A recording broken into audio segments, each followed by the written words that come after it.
Whisper hexing is an ancient and chilling technique that relies on the unsettling power of low, intimate sound. It involves whispering threatening, ominous, or emotionally charged words so softly that they slip beneath the conscious awareness of the listener and go straight to the subconscious. The delivery is quiet, almost loving, yet the content is laced with venom, anxiety, or guilt. This contradiction, soft tone, hard message, is what makes whisper hexing so deeply disturbing. It bypasses the rational mind and creeps in through the back door of the psyche. Whisper hexing, practiced by witches, cult leaders, and manipulators throughout history. The purpose of whisper hexing is simple: to plant a psychological seed of fear, doubt, or dread that grows slowly over time.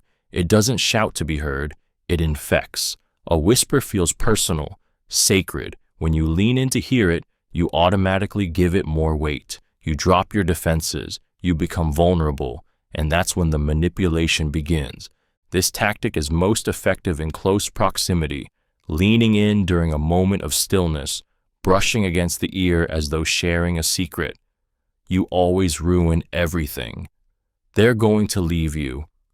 I'll make sure you pay.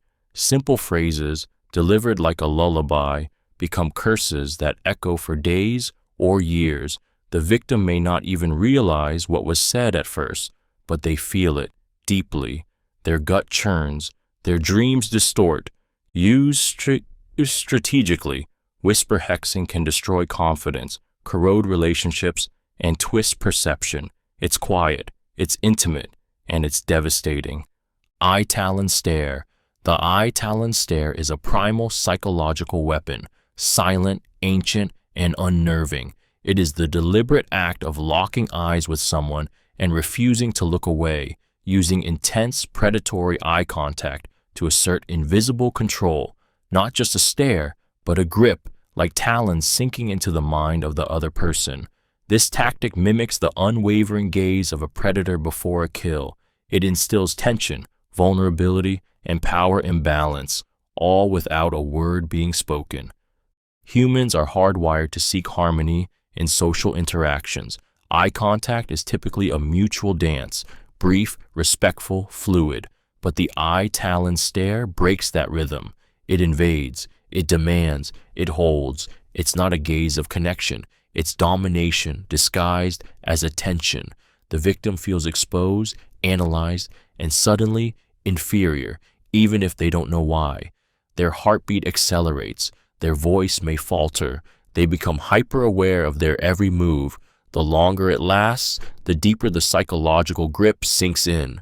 This tactic is especially effective when combined with silence. A stare that doesn't blink while the room falls quiet? That's not presence. It's a silent psychological assault. The target begins to question themselves. Why are they staring? Did I say something wrong? Are they judging me? The doubt spirals. Confidence begins to crack. Used by tyrants, interrogators, cult leaders, and even manipulative lovers, the Talon Stare is a timeless method of silent psychological domination. It can make strong people feel small, safe people feel watched, and calm minds turn chaotic. It is not a look, it is a silent invasion. The Salt Circle Isolation. The Salt Circle Isolation is a deeply symbolic and psychological tactic rooted in ancient ritual and fear. It draws from the old practice of creating a circle of salt around a person, physically or metaphorically, to mark them as tainted, dangerous, or unworthy of inclusion. In ancient lore, a salt circle was used to trap demons or protect against malevolent spirits, but when turned against a human being, it becomes something far darker, a psychological prison that separates, shames, and erodes identity. This tactic isn't always literal. Sometimes it's a social or emotional circle drawn subtly, whispers that someone is cursed, strange, unsafe to be around. It begins with exclusion, small signs, a chair moved farther away, conversations that die when they speak, sideways glances that say everything while saying nothing. The victim starts to feel it, that cold wall between them and everyone else. that invisible circle drawn tighter every day.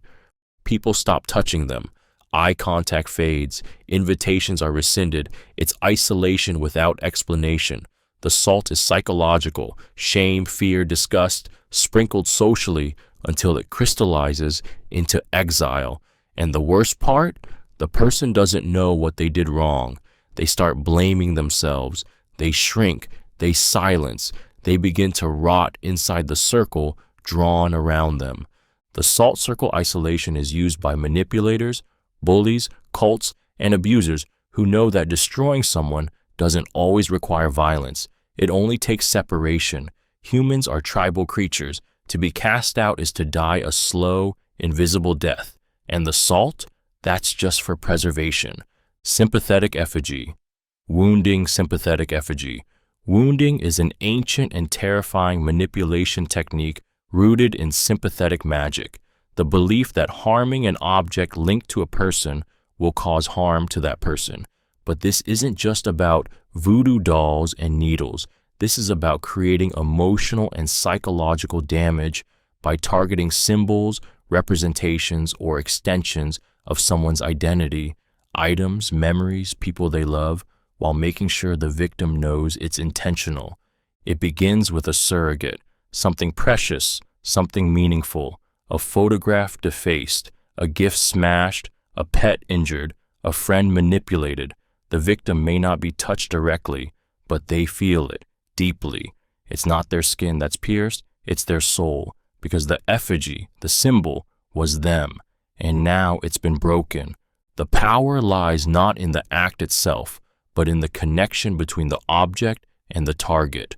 Destroying a wedding ring in front of someone going through divorce, ripping up a child's drawing in front of a struggling parent, publicly mocking a tattoo, a cultural symbol, a sacred belief. These are psychological stabs disguised as gestures. They say, you're not safe, you're not whole, you can be hurt without being touched. And the worst part? The manipulator often acts calm, calculated, pretending it's accidental or justified. But the victim knows, their gut twists, their chest tightens. The damage isn't visible, but it bleeds from the inside. Sympathetic Effigy. Wounding is a brutal form of control. It bypasses the body and strikes at the soul, reminding the victim, I know what you love, I can ruin it, and I will. The Stone Guilt Ritual. The Stone Guilt Ritual is a cruel yet hauntingly effective psychological technique that uses weight, real or symbolic, to crush someone under the burden of shame. In ancient villages, it began as a literal practice, placing a heavy stone on a person's chest during confession, punishment, or penance.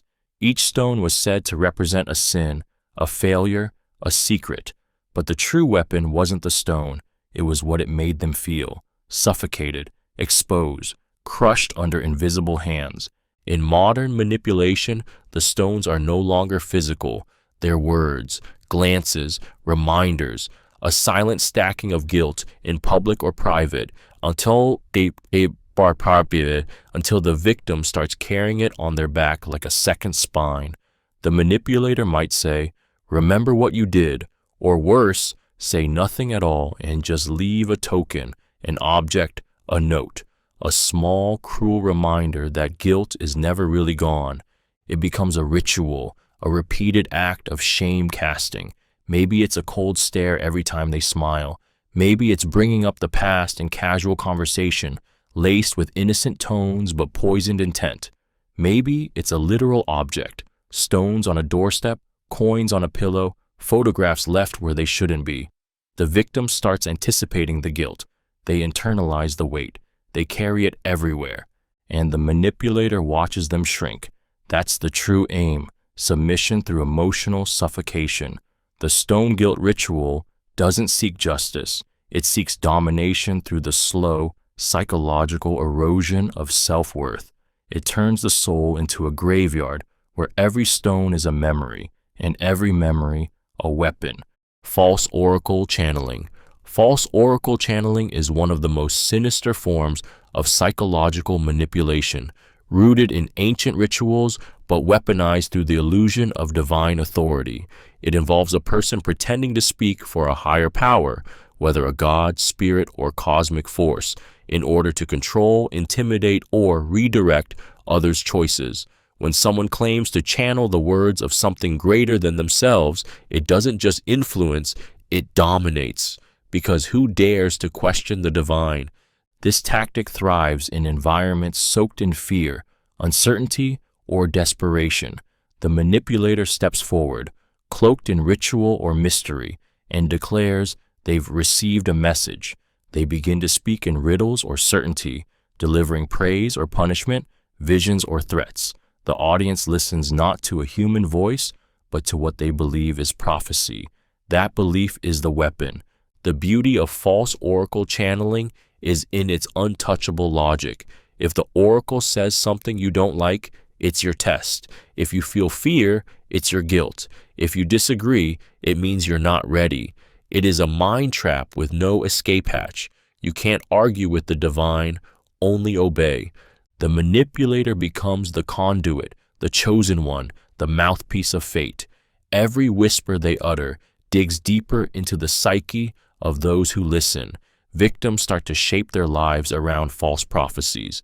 They abandon dreams, cut ties, or obey impossible demands because the oracle said so. This tactic doesn't just control behavior, it hijacks belief, it rewrites identity, and it makes the liar untouchable because their words wear the mask of God. Soul theft via mirror glare. Soul theft via mirror glare is a chillingly intimate psychological tactic rooted in ancient superstitions that believed a mirror could trap or steal the essence of a person. But this isn't about glass. It's about reflection. It's about turning someone's gaze back onto themselves with such intensity and precision that they begin to fracture under their own image. The manipulator becomes the mirror, cold, unblinking, unforgiving, and forces their victim to see every flaw, every fear, every crack in their identity. It often begins with a silent stare into the eyes, not with empathy, but with icy calculation. It's not admiration, it's dissection. The target looks into the other person's eyes and sees themselves reflected, but warped, twisted, deformed by judgment. That haunting sense of being seen too clearly, too deeply, too cruelly. The victim starts to question, am I really that weak, that ugly, that broken? The manipulator never needs to speak.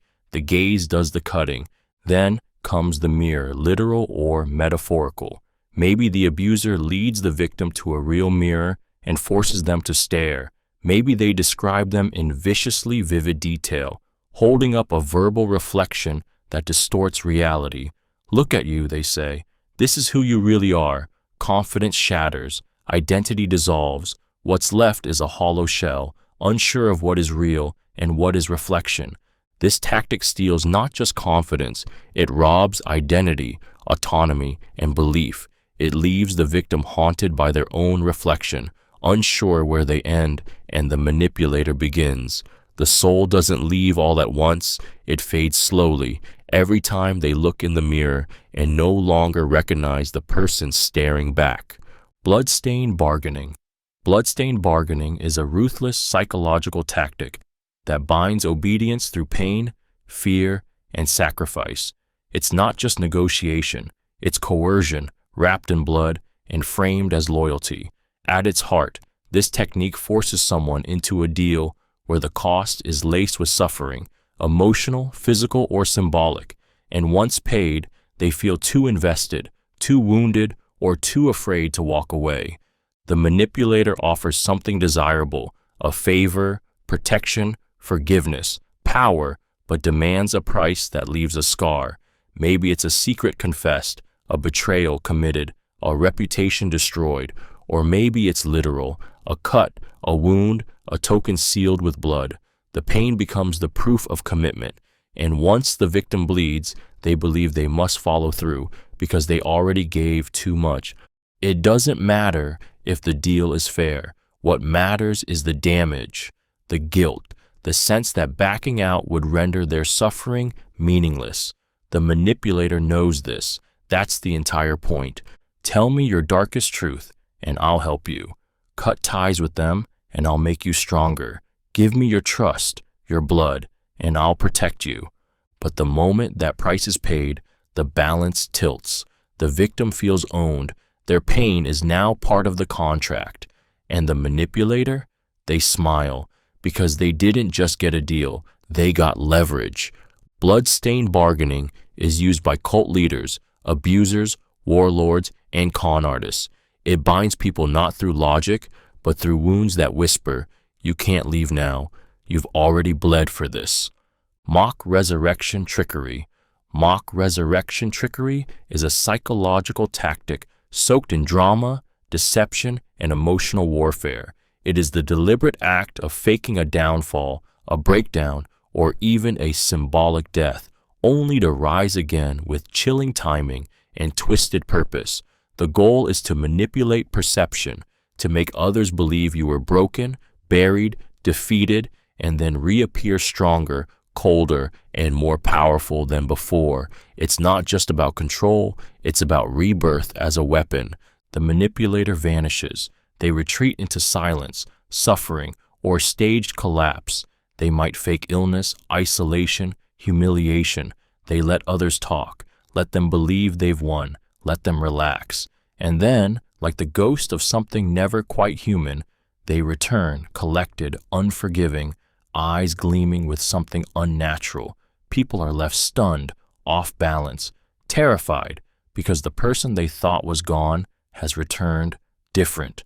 Mock resurrection feeds on the primal fear of the undead, the unkillable, the idea that pain didn't destroy someone, it transformed them into something worse. It turns vulnerability into intimidation. The message is clear. You thought I was gone? I was just becoming unstoppable. Victims of this tactic begin to doubt everything.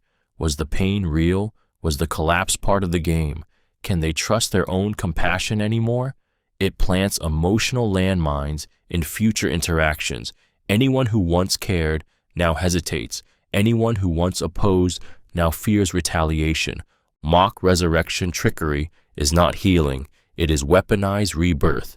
It is a manipulative rebirth narrative forged in lies and designed to unsettle every person who ever thought they understood what was happening until they realized they never had a clue.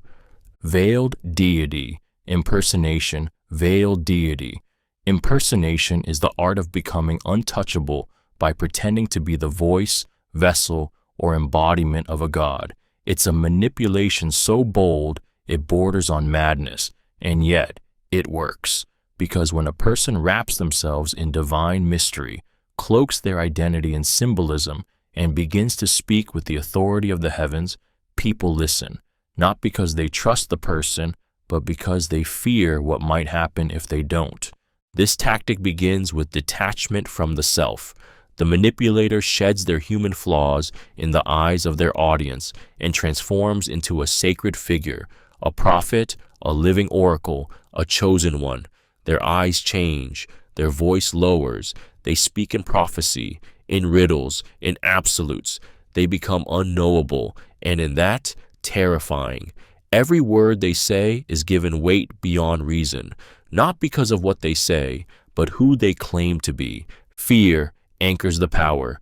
If you disobey them, you disobey the divine. If you question them, you blaspheme. If you challenge them, you're cursed. The tactic isn't about convincing, it's about trapping belief. Once the illusion is planted, it grows like wildfire. Followers will fight for them, kill for them, die for them, even betray their own instincts because the god said so. Veiled deity. Impersonation doesn't need proof. It needs atmosphere, symbols, smoke, ritual. The less explained, the more powerful it becomes. The less seen, the more sacred. The manipulator becomes more than human, and once they wear that veil, anything they do is seen not as control, but destiny. Rotten fruit offering. Rotten fruit offering is a psychological manipulation that masquerades as generosity while delivering insult, degradation, or quiet sabotage. It's the act of giving someone a gift that is poisoned in meaning, flawed, useless, or spoiled, yet wrapped in the performance of kindness. On the surface, it appears thoughtful, but underneath, it's a subtle act of humiliation. The fruit is rotten, but the smile is sweet. This tactic thrives in social settings where rejection would seem ungrateful. A manager gives a promotion with no real power. A partner offers a gift they know will trigger insecurity.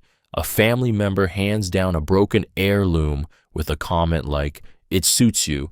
The message is disguised, but it cuts. And worse, everyone watches as the target is forced to say thank you. The brilliance of the rotten fruit offering lies in its plausible deniability. If the victim protests, they look dramatic, ungrateful, irrational. "It was just a gesture," the manipulator will say, while smirking underneath. But the target knows. They feel the sting. The gift carries shame, pity, disgust. It whispers, "This is what you're worth." The psychological impact can be lasting. The victim begins to question their value, their perception, their place in the relationship. They hesitate next time a hand is extended. Trust erodes, dignity chips away. It teaches submission masked as politeness. Accept what's given, even when it degrades you. Rotten fruit offering isn't about the object. It's about what it implies. It is humiliation dressed as kindness, a weapon hidden in wrapping paper, and once given, it cannot be unseen. Reverse curse. Reverse curse claiming is a psychological sleight of hand that warps the mind through guilt, projection, and false ownership of misfortune. It is the manipulator's twisted art of turning the tables, blaming the victim for their own suffering by claiming it is the result of a curse they have placed, often unknowingly, through betrayal, doubt, or disobedience. It poisons the victim's perception of cause and effect, making them believe they are the source of the darkness consuming their life. This tactic begins subtly. A string of bad luck, emotional pain, or physical illness is reframed as punishment, not from the manipulator, but from the universe reacting to the victim's energy. "You brought this on yourself. You doubted me, and now look. You cursed your own path when you questioned my truth." These aren't statements. They are psychological weapons designed to trap the victim in a loop of self-blame. The manipulator never owns the harm. Instead, they mask their abuse as karmic consequence. They pretend to be the witness, not the executioner. And the victim? They internalize the pain. They begin to believe they caused it. They apologize for things they never did. They beg for forgiveness from someone who hurt them. Reverse curse. Claiming rewires reality. It replaces outrage with shame. It steals the clarity of abuse and replaces it with confusion. Victims are too busy blaming themselves to see the one behind the suffering. The manipulator stays clean, untouched, worshipped, and in the end, the curse isn't real until the victim starts living as if it is. Tongue-binding oaths. Tongue-binding oaths are ancient coercive vows forged not from trust, but from fear, ritualistic, manipulative promises designed to silence, control, and psychologically imprison. These oaths are not simple agreements. They are verbal shackles. They use guilt, threat, and emotional leverage to ensure silence or loyalty long after the words are spoken. The tongue, once bound by such an oath, becomes a prisoner to someone else's will. It often begins in a moment of emotional vulnerability. The manipulator leans in, voice low, and demands a promise. "Swear you'll never tell. Promise me this dies with us. You'll always protect me, right?" The tone is urgent, intimate, but the pressure is unmistakable. The victim feels cornered, emotionally blackmailed into saying yes before they even understand what they're agreeing to. The power of the tongue-binding oath lies in its permanence. It doesn't just live in memory, it echoes in guilt. The victim hears their own voice repeating the vow over and over again. Even if they want to speak, something clutches their throat. "You promised." Breaking the oath feels like betrayal, even when the truth could save them. Manipulators use this tactic to hide abuse, demand loyalty, cover secrets, and they invoke it again and again. You said you'd never leave. You swore you'd never talk. These words are chains, spoken once, felt forever. Over time, the victim stops needing reminders. The silence becomes reflex, the obedience automatic. The tongue, bound by fear and shame, forgets how to speak freely, and the oath, though invisible, becomes the prison they carry in their own mouth. Scent-based conditioning. Scent-based conditioning is one of the most hauntingly primal dark psychology tactics, subtle, sensory, and devastatingly effective.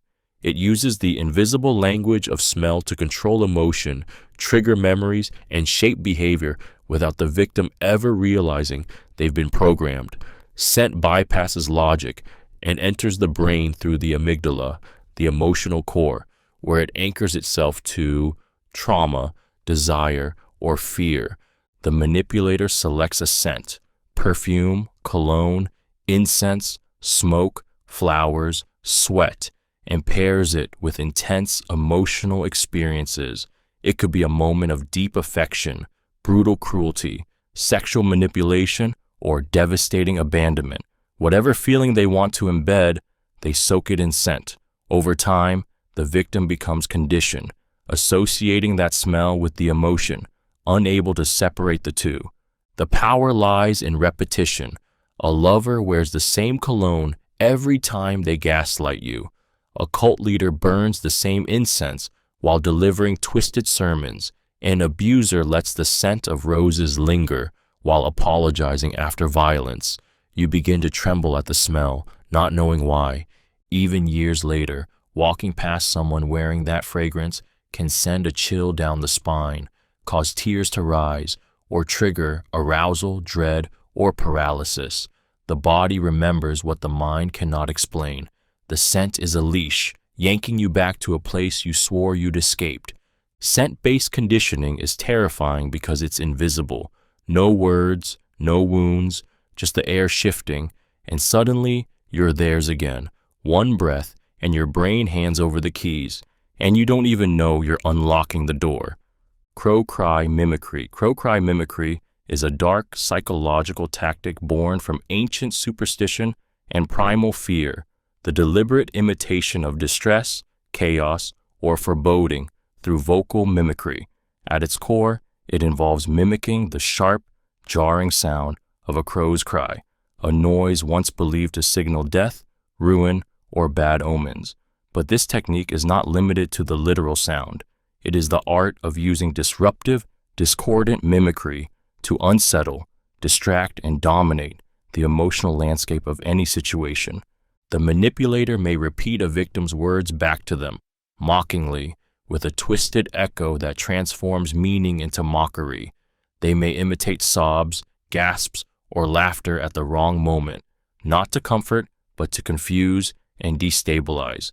Just like the crow's sudden cry in a quiet field, these imitations rupture the moment. They jolt the nervous system. They make the air feel thinner. Cry mimicry is often performed when others are watching. It humiliates by turning genuine expression into a spectacle. A voice cracked with pain is echoed with cruelty. A fear voiced in honesty is thrown back with exaggerated derision. The victim starts to withhold emotion, terrified of hearing it distorted. They fall silent, not from peace, but from shame. The power of this tactic lies in its unpredictability. It creates a landscape where no sound is safe, where every word might be weaponized and hurled back, grotesque and hollow. It's not just mimicry, it's possession of voice, a theft of dignity through mockery. And like the cry of the crow, it lingers long after it's gone, echoing in the mind with every silenced word. The silent watcher trick. The silent watcher trick is a psychological weapon of pure presence, unnerving, invisible, and deeply invasive. It is the act of observing someone without interaction, without words, without expression, just watching. And in that stillness, in that calculated absence of engagement, a storm of fear, self-doubt, and paranoia begins to erupt inside the target. Humans are wired to react to attention. We search for cues, connection, approval, but when the eyes are cold, emotionless, and unblinking, we unravel. This tactic doesn't involve shouting, threats, or confrontation. It thrives on discomfort. A figure stands just at the edge of the room, silent, unmoving. Someone lingers too long in a hallway, eyes fixed. You turn and catch them staring, and they don't look away. They just observe, as if recording, judging, waiting. No accusations, no validation, just presence. The mind fills the silence with fear. Why are they watching me? What did I do? What do they know? The person being watched begins to overanalyze every movement, every word. They censor themselves. They apologize when no one asks. They shrink. And that's the point. This tactic turns the victim into their own captor. Their own paranoia does the work. The silent watcher becomes a ghost in the psyche. Even when they're not present, the victim feels their gaze. They hesitate. They flinch. They dread being seen. This isn't about confrontation. It's about corrosion, a slow-burning dread that hollows out confidence and replaces it with shame. And the cruelest part, no one else sees the damage. No proof, just eyes, watching, and the crushing feeling that you are never, ever alone again. Ancestor guilt, invoking ancestor guilt. Invoking is a psychological manipulation that weaponizes heritage, legacy, and bloodline to chain a person to shame they never earned. It is the act of conjuring the imagined disappointment, judgment, or wrath of one's ancestors as a means to control behavior and suppress rebellion. This tactic strikes deep, not at logic, but at identity, at the quiet, sacred place where family and self intertwine. The manipulator doesn't need to shout. They just need to whisper phrases like, "Your grandfather would be ashamed. This isn't what your family stood for. You carry their blood. Don't stain it." These words wrap around the victim like a shroud. They make mistakes feel like desecration. They turn independence into betrayal. Used often in strict families, oppressive cultures, and cult-like communities, ancestor guilt. Invoking exploits the fear of spiritual exile. It doesn't just say you did wrong, it says you've dishonored everyone who ever loved you.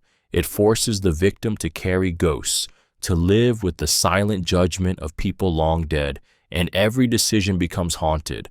Even when the ancestors are abstract, unseen names, distant generations, the weight is real. The victim begins to self-police, to shrink their voice, to follow expectations that no longer serve them, not because they believe, but because they fear being the one who breaks the chain, who stains the bloodline. The true cruelty of this tactic is that it distorts pride into pressure, memory into prison. Ancestor guilt. Invoking doesn't keep people connected to their roots. It buries them in them until they no longer know where the legacy ends and the guilt begins. Scapegoat skinning allegory. Scapegoat skinning allegory is a psychological execution disguised as storytelling.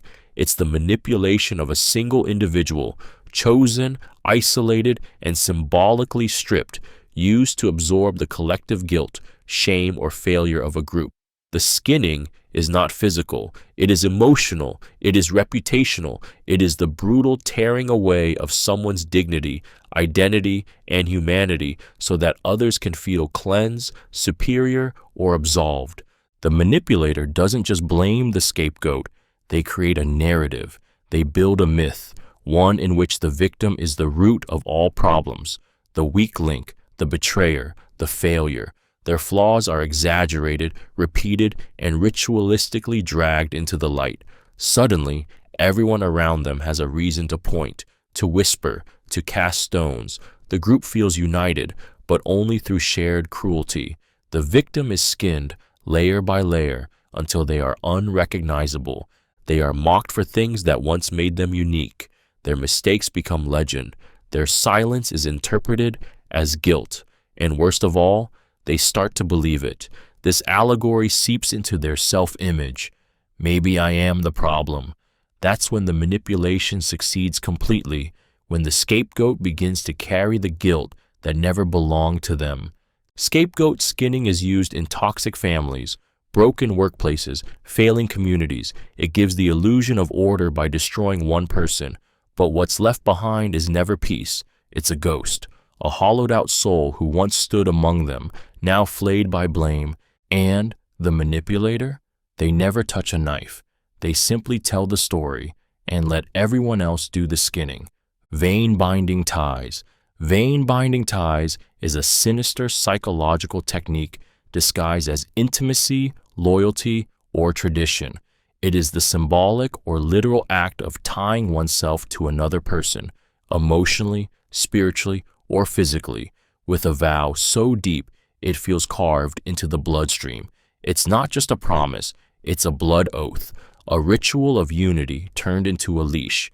In ancient rites, lovers, siblings, or comrades might bind wrists together, cut palms and press them, or tie red cords to symbolize eternal loyalty. But in manipulation, this becomes something darker.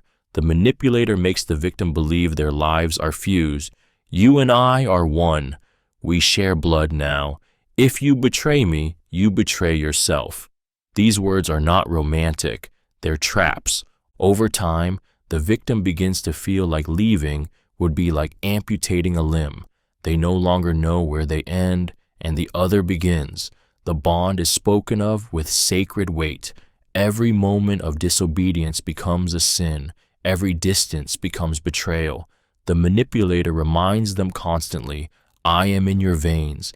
And it works, because humans crave belonging. They fear abandonment, so the victim clings tighter, even when the relationship hurts, even when the tie becomes a tourniquet, cutting off circulation to their soul. They bleed, but stay bound. Veinbinding ties exploit the most vulnerable part of a person, their longing for eternal connection. But instead of love, they are fed chains. And by the time they realize the rope around their wrist isn't ceremonial, it's choking, they can barely remember how to untie it. Desert banishing. Dream planting. Desert banishing. Dream planting is a psychological exile, crafted not by force, but by suggestion.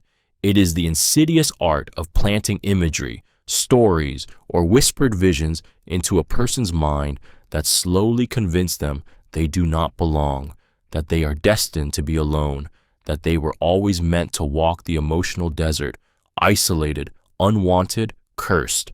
The manipulator uses dreams, metaphors, or offhand comments to conjure a future soaked in abandonment. Some people are born to walk alone. You're not like the rest of us. Have you ever felt like this place was never really yours? These words slip into the mind like seeds, but they don't bloom immediately. They wait. They take root in silence, in self-doubt, in moments of rejection. The desert starts to take shape in the victim's imagination, not as punishment, but as prophecy. Soon the person begins to withdraw. They expect betrayal. They interpret silence as disdain. They stop seeking warmth because they've been taught it will not last. And when they finally choose isolation, the manipulator simply nods. I knew you'd end up there. The victim believes it was their choice, but it wasn't. It was scripted. The most horrifying part of this tactic is its elegance.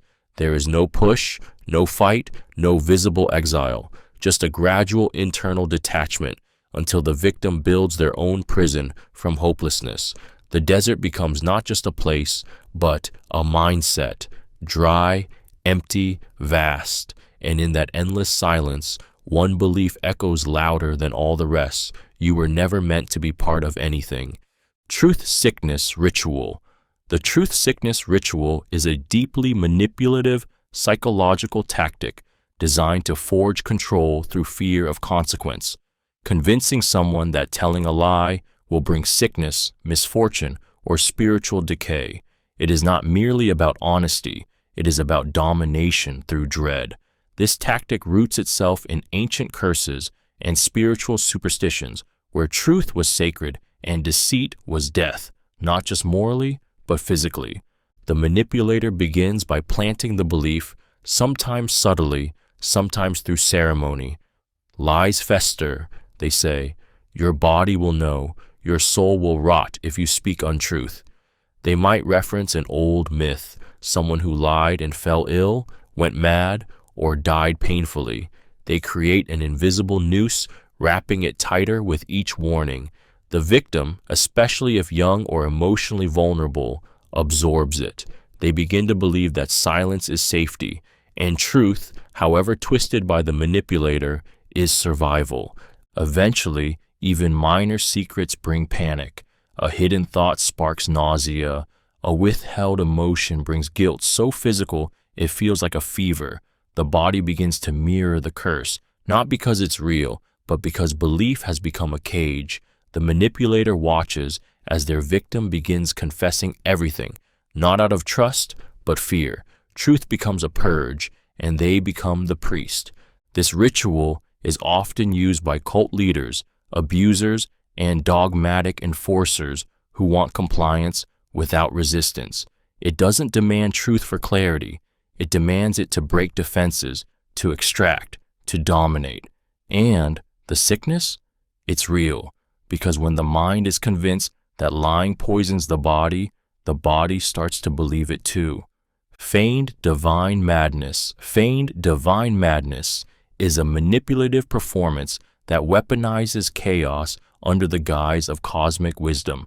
It is the deliberate act of pretending to be touched by the gods, by spirits, by forces beyond human understanding, all to evade accountability, dominate attention, and create fear-driven reverence.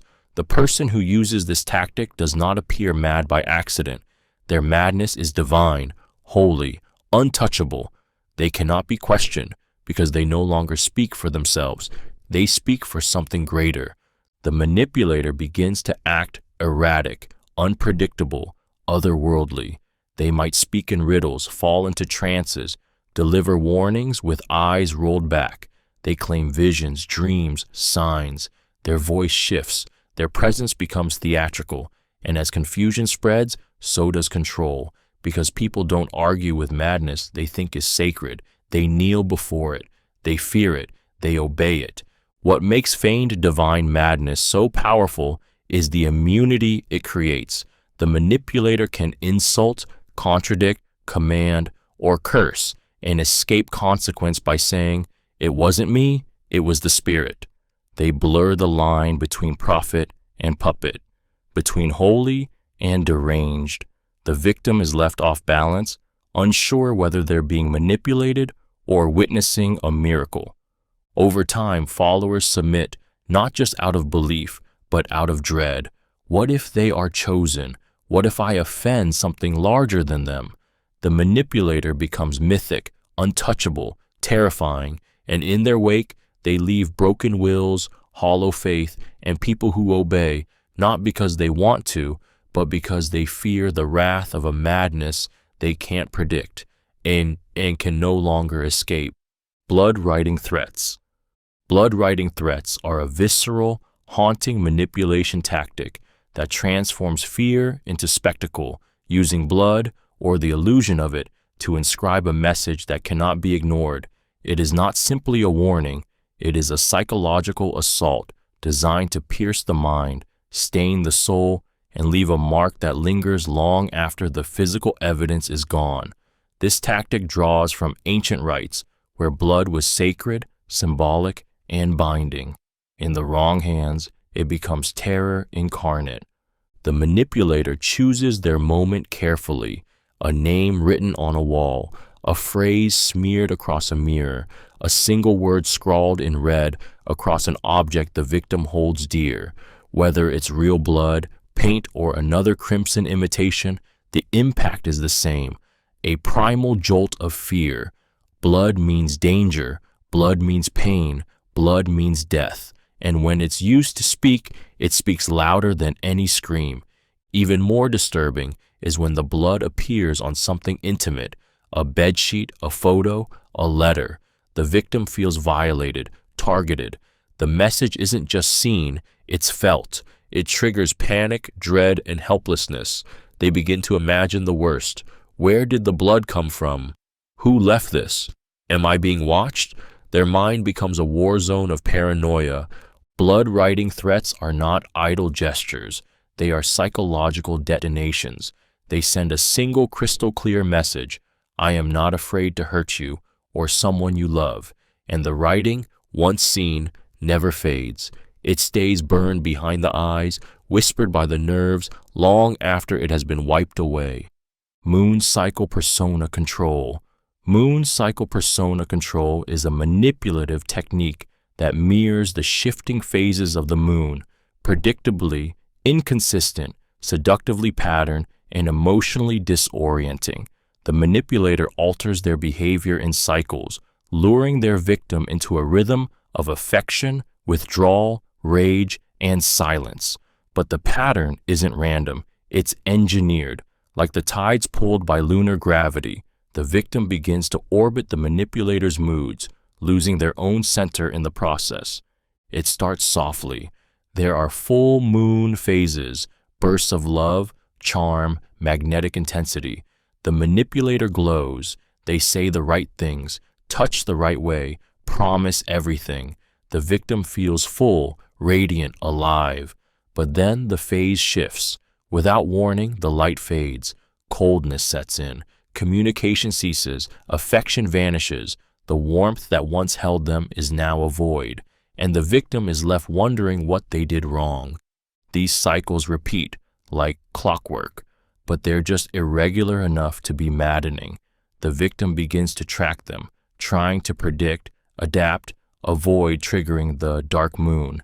They start apologizing for things they didn't do. They shape their identity around the phase the manipulator is in.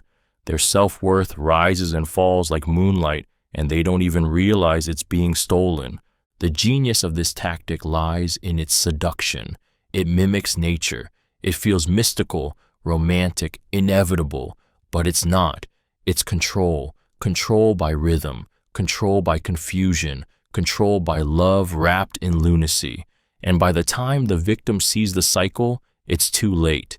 They've already become a satellite, trapped in someone else's orbit, forever chasing the next sliver of light. Spirit cage traps. Spirit cage traps are one of the most insidious ancient psychological weapons, ritualistic illusions designed to convince a person that their very soul has been captured, bound, or imprisoned. This tactic pulls from ancestral fear, myth, and mysticism, where one's spirit could be lured into objects, cursed containers, or hidden altars. But in manipulation, the true trap is not a cage made of bone or iron. It's built from belief. The manipulator fabricates a story, a ritual performed, a symbol drawn, an item hidden that now contains the victim's essence. They might point to a sealed box under the bed, a buried jar in the woods, a necklace they suddenly refuse to return. This holds part of you now, they whisper. If you leave me, I'll destroy it. If you disobey, I'll release what's inside. It sounds ridiculous until it doesn't, because fear, once planted in the mind, grows fast, and the soul is not something we can touch, measure, or protect. Victims begin to feel haunted, not by ghosts, but by the sense that something sacred has been stolen. Their sleep falters, their luck turns sour, they feel watched, weakened, unwhole. Every strange noise becomes a curse, every shadow a warning. Even those who don't believe in spirits begin to doubt. That's all it takes, doubt. The true genius of spirit cage traps lies in their invisibility. You can't fight what you can't see. You can't defend what you no longer believe belongs to you. The soul, once trapped, becomes a leash, and the captor, a self-made god with keys to a prison you were tricked into believing exists. Beast name assigning. Beast name assigning is a dehumanizing psychological tactic that strips away identity by branding a person with an animalistic or monstrous title. It is the deliberate act of renaming someone with a label that evokes fear, disgust, ridicule, or inferiority, turning them into something other, something less than human. The goal is not just to insult, but to transform in the minds of others and eventually in the victim's own mind. It starts with a nickname: pig, snake, dog, worm. At first it sounds like teasing, but the repetition becomes ritual. The name is said in front of others, laughed at, repeated in whispers, written in messages. It takes on a life of its own. The victim is no longer David or Leah. They are the rat, and people begin to treat them as such. The damage runs deep. When someone is labeled a beast, they begin to feel filthy, dangerous, unwanted.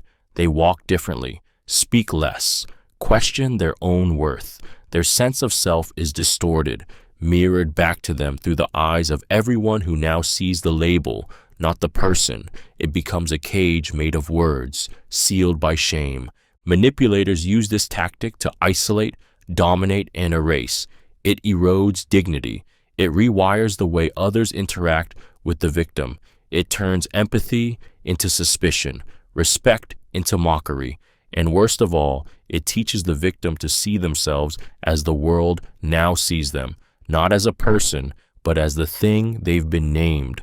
Once the beast name is spoken enough, the human underneath begins to vanish, and in their place, only the monster remains. Harvest shunning is a deeply primal manipulation tactic rooted in survival, scarcity, and communal punishment. It comes from the ancient practice of denying someone access to the harvest, the food, warmth, and abundance of the group, marking them as unworthy of the tribe's reward. But, in psychological terms, this is not about crops. It's about exclusion. It's about making someone watch others thrive while they starve, emotionally, socially, spiritually. The manipulator doesn't strike openly. Instead, they orchestrate the victim's quiet banishment from the collective feast, a celebration they are not invited to, praise they never receive, resources they once shared, now withheld with cold smiles. It may be a literal dinner they're not welcomed at, a success they contributed to but were erased from, a circle that once embraced them but now looks through them like mist. The pain doesn't come from being hurt. It comes from being unseen. The victim watches others laugh, share, indulge, while they sit on the outskirts, hands empty. And when they ask why, the answers are vague. It's just how things worked out. Don't take it personally. But they do, because it is personal. That's the entire point. Harvest shunning makes the soul wither. It teaches the victim that belonging is conditional, that safety and joy are privileges they no longer deserve. The manipulator doesn't need to scream or strike. They just need to let everyone else eat and leave one person starving with the full weight of winter pressing on their heart. This is not just exclusion. It is ritual exile wrapped in celebration, a cold, cruel reminder you are no longer part of the plenty. Funeral pretense. Funeral pretense is a psychological death sentence delivered to the living. It is the cruel and calculated act of symbolically burying someone while they are still alive, to erase them emotionally, socially, or spiritually. The manipulator stages a performance, subtle or grand, to send a message: you no longer exist. This isn't about grief. It's about exile. It's about control through absence. It's about mourning someone not because they died, but because they disobeyed. It begins with silence, withdrawing affection, erasing their name from conversations, pretending they were never there. Then come the rituals, cutting up photos, burning letters, blocking numbers, telling mutuals, they're dead to me. In darker cases, it escalates into actual events, writing eulogies, posting cryptic online memorials, even holding ceremonies meant to humiliate and erase. The victim sees it unfold, and they are powerless to stop it. The effect is emotionally suffocating. Being treated like a ghost while fully alive twists the psyche. Friends stop calling. Eyes avert. Rooms go quiet when they enter. They begin to question their own existence. Did I deserve this? Am I really that toxic? The manipulator offers no closure because the pain is the point. The victim wasn't just left. They were buried. Funeral pretense turns abandonment into theater. It doesn't kill the body, it kills belonging, identity, hope. It's psychological annihilation masked as mourning, and it leaves the victim screaming inside a coffin of silence, unheard by the world that was told they no longer exist. Reverse offering deceit. Reverse offering deceit is a masterstroke of manipulation disguised as generosity, a tactic in which the abuser offers something seemingly kind, valuable, or redemptive, but laced with hidden consequences, emotional traps, or spiritual rot. On the surface, it looks like a gift, a gesture of peace, an olive branch, but underneath, it's poison. This is not about giving, it's about binding. The manipulator presents the victim with an offering, money during a conflict, praise after betrayal, an apology paired with a gift. It feels like resolution, like closure, but the energy is off. The gift feels too calculated, too sudden, too hollow. It's not forgiveness, it's bait, because attached to it is an unspoken contract. Take this, and you owe me. Accept this, and you silence yourself. Embrace this, and your pain is erased. The victim hesitates, but the pressure is immediate. If they refuse, they're ungrateful. If they accept, they're complicit. It's a no-win scenario that binds them deeper into the abuser's web. I gave you that, didn't I? How can you say I never cared? The gift becomes a weapon, a receipt, a rope. And worse, the victim begins to question their instincts. Maybe I'm overthinking this. Maybe they really did change. But the truth is, nothing was healed. It was only hidden, smeared in ribbon, and handed back with a smile that demanded surrender. Reverse offering. Deceit doesn't give, it takes. It rewrites history, distorts closure, and leaves the target carrying a burden disguised as a blessing.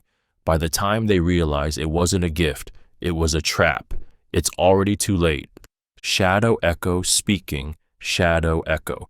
Speaking is a dark psychological tactic that uses repetition as a weapon, words thrown back like shadows, distorted, delayed, and dripping with quiet malice. It's not about shouting over someone, it's about repeating their own words, tone, or fears just moments after they've been spoken, in a way that feels mocking, hollow, or unnervingly accurate. This tactic doesn't confront, it reflects, and in that reflection, it distorts reality, confidence, and identity. It often begins subtly. The manipulator mimics a phrase said earlier, same cadence, same voice, but with a chilling absence of empathy. A victim says, I just want to be understood, and hours later hears, I just want to be understood, spat back like a cruel echo in a fight. The original words lose meaning. They become weapons in someone else's mouth. Shadow Echo. Speaking erodes trust in language itself. The victim starts second-guessing their words. They hesitate. They go quiet, because every time they speak, they wonder if it'll come back to haunt them, if what they said in vulnerability will be repeated with venom. It creates a psychological mirror that never reflects truth, only ridicule. Worse, it begins to feel supernatural, like the manipulator lives in their head, finishes their sentences, names their fears before they voice them. It's gaslighting disguised as mimicry. It sounds familiar, but it feels like invasion. Over time, the victim becomes silent, withdrawn, afraid to speak at all, because their voice no longer feels like theirs. It belongs to the shadow that echoes it back, again and again, until it doesn't sound human anymore. Twilight Confusion Dialogues. Twilight Confusion Dialogues are a subtle, yet deeply disorienting psychological tactic that exploits the mind's vulnerability during transitional mental states, particularly at dusk, when light fades and the world slips into uncertainty. This tactic is about timing. It's about starting critical, emotionally charged, or manipulative conversations when the brain is tired, light is low, and perception begins to blur. Dusk is not just a time of day, it is a state of confusion, and the manipulator knows how to weaponize it. They wait until the edge of sleep or just before nightfall, when your thoughts are slower, your guard is down, and your instincts are dulled by fatigue. That's when they speak. They bring up guilt, ask dangerous questions, reframe events with a tone that feels both intimate and hypnotic. Their voice is low, soft, drawing you in like a lullaby while slipping knives between your ribs. The victim feels the dissonance. Their emotions surge, but clarity dims. They struggle to articulate truth. They nod when they should push back. They agree when they should run. By the time they realize what was said or what they've been made to agree to, the conversation is over, and darkness has swallowed the moment. Twilight confusion. Dialogues aren't always about what is said. They are about when it's said. They blur lines between truth and suggestion, consent and coercion, memory and manipulation. The victim may wake the next day remembering only fragments, a feeling of guilt, a heaviness in their chest, a decision they never fully made, and in that half-light, the manipulator rewrites reality, quietly, permanently. Unmarked Door Hex. Unmarked Door Hex is a silent psychological curse, a wordless ritual of exile and fear delivered not through confrontation, but through subtle, symbolic violation. It is the act of placing unseen, ominous intent upon someone's space, often their home, their room, their sanctuary, without leaving any clear sign. There's no blood, no symbol, just a feeling, a shift, an invisible weight on the threshold that whispers, "You are not safe here anymore." The manipulator might brush a hand across the doorknob, knock with no message, leave and take nothing, but the energy changes. The door feels colder, heavier. There may be a scent that doesn't belong, a faint sound at night, a sense of being watched. The victim wakes up feeling different, unsettled, paranoid, watched, and yet, when they look around, everything appears untouched. That's the horror. The curse is intangible. People who use this tactic understand the power of place. Home is supposed to be sacred. When the boundary between you and the world is violated, in silence it shakes something deeper than fear. It cracks your sense of safety. The victim begins to dread returning. They avoid sleeping. They check locks multiple times, whisper prayers, clutch weapons they never needed before. The home becomes a prison of uncertainty. And if the manipulator is ever confronted, they will deny everything. "I never even went near your door." That denial only deepens the madness. Was it real? Was it imagined? Either answer destroys something inside. Unmarked Door Hex is not just a threat. It is a haunting, a psychological possession of space. And once the hex is felt, the door never truly closes again. Namewithholding Dominance. Namewithholding Dominance is a psychologically corrosive tactic rooted in one of the most intimate aspects of identity, your name. It is the deliberate refusal to say someone's name or the intentional misnaming of them to strip them of power, presence, and personhood. Names are more than sounds. They are anchors. They tell the world, "I exist." But when a manipulator withholds or distorts that name, they send a message far louder than words. They declare ownership of how you are seen, remembered, or erased. This tactic often masquerades as indifference or forgetfulness. The manipulator might say, "What's your face?" or call the person by a nickname they never agreed to. Sometimes they simply avoid the name altogether, referring to the victim only in third person or with pronouns that feel cold, distant, or demeaning. The goal isn't forgetfulness, it's dehumanization. Each omission tightens the noose. The victim starts to feel smaller, less visible, less real. They may try to earn their name back, to prove they're worth acknowledging. That desperation is exactly what the manipulator feeds on. It gives them control, because the one who names frames, the one who withholds dominates. Over time, the target begins to internalize the erasure. Their voice softens, their confidence erodes. They flinch when spoken to, uncertain whether they deserve to be recognized. And the manipulator, standing just beyond the edge of cruelty, smiles, because they've taken the simplest, most sacred thing a person has and made it feel like it never mattered. Namewithholding dominance isn't silence. It's a slow, calculated act of psychological vanishing. Slippery Word's Oath. Slippery Word's Oath is a deceitful psychological snare, a promise forged in language so vague, fluid, and purposefully ambiguous that it binds the victim without giving them anything solid to hold on to. It is the manipulation of trust through linguistic fog. The oath feels sacred, it feels mutual, but in reality, only one person is truly bound. The other slips free the moment accountability arises. It begins with a conversation drenched in emotional urgency. The manipulator looks deep into the victim's eyes and says, "Promise me you'll always be there," or "You won't leave, right?" The words feel clear in the moment, intimate, powerful, binding.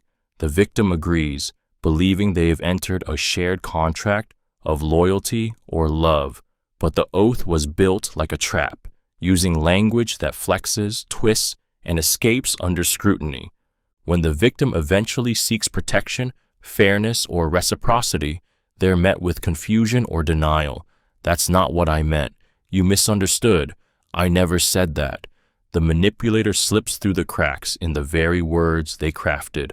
But the victim? They remain stuck, haunted by their side of the promise, held hostage by guilt, honor, or fear. Over time, Slippery Word's oath corrodes self-trust. The victim starts doubting their own memory, their interpretation of meaning, their right to feel betrayed. They reread messages, replay conversations, try to find proof that the oath was real. But the truth is, it was designed to dissolve, leaving only one party bleeding. This tactic doesn't use force, it uses illusion, a promise written in water, and when it vanishes, only shame remains. Sleepspeaker Whispering. Sleepspeaker Whispering is a chilling form of psychological manipulation that slips beneath the threshold of consciousness, planting thoughts in the soil of the subconscious while the victim lies defenseless in sleep. This tactic operates in the shadows, soft-spoken words delivered to a sleeping ear, disguised as tenderness, but engineered for control. It is not communication, it is intrusion, a whisper that pierces where resistance cannot reach. The manipulator waits for vulnerability. When the body is still, the mind drifting between dreams and darkness, then they lean in. "You'll never leave me. You don't deserve better. They all hate you." Statements, not suggestions. Facts, not questions. Spoken softly, rhythmically, again and again, until they fuse with the dreamscape and bypass logic entirely. The sleeper may stir, twitch, even moan, but the mind remains open, unguarded, absorbing. And it works, not because the victim remembers what was said, but because they feel it. They wake heavier, anxious, changed. They don't know why they feel guilt or fear or shame, only that something inside them has shifted. And when that whisper becomes a thought the next day, it feels like their own voice. That's the true horror of Sleepspeaker Whispering. It implants foreign beliefs that masquerade as self-truths. This tactic is used by possessive lovers, controlling parents, cult leaders, those who know that daytime defenses can be bypassed by nighttime whispers. Over time, the victim loses track of which thoughts are theirs and which were whispered into them in the dark. Sleep becomes a battleground, and the bed, once a place of rest, becomes a silent arena of invasion. Bone Circle Judgment. Bone Circle Judgment is an ancient and haunting psychological tactic that transforms fear into ceremony. It is the act of arranging bones, real or symbolic, into a ritualistic circle to create the illusion of divine or ancestral judgment. But its true purpose isn't spiritual, it's control. The bones do not speak, but their presence screams, "You are being watched, you are being judged, and you are not safe." The manipulator begins by placing the bones, animal remains, carved relics, or even drawn symbols in a silent ring around the target's space or belongings. Sometimes it's around a bed, a doorway, a personal item. Sometimes it's even imagined, suggested through whispered rumors or eerie dreams planted over time. The victim stumbles upon the circle and feels it instantly: dread, guilt, exposure, as if they've been summoned into a trial they didn't know they were part of. The circle implies finality. There's no escape from it, no way to step out without breaking the ritual, violating something ancient and unknown. The victim begins to believe they're cursed, marked, or under observation from forces they can't reason with. Even if they don't believe in magic, something primal responds. The bones become mirrors reflecting their deepest fears. The manipulator never explains. That's the brilliance of it. They let the victim unravel. Every creak in the floor becomes a verdict, every silence a sentence. The person begins to confess things no one asked for, apologize without being accused. The bone circle doesn't need to punish, it simply needs to exist. And once the victim believes they are guilty, the judgment is complete.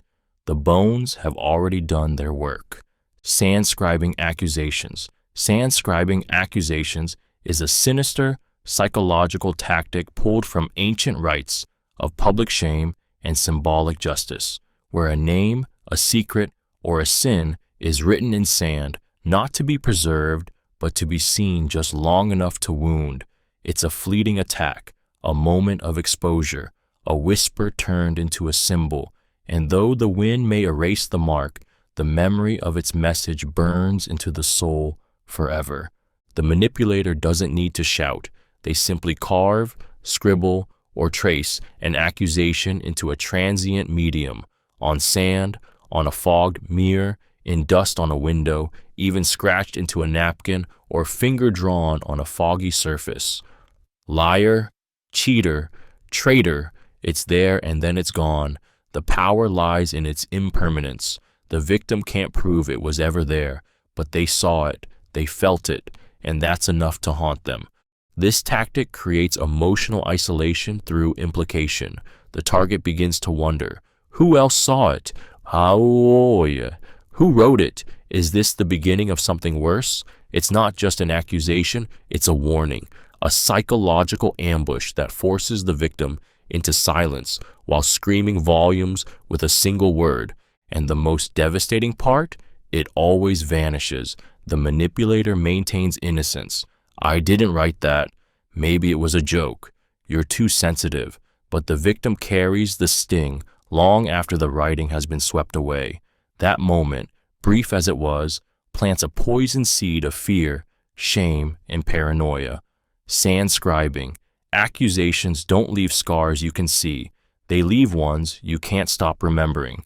Symbolic inversion mockery. Symbolic inversion mockery is a brutal psychological assault that twists the sacred, cherished, or deeply personal symbols of a person's identity into tools of humiliation.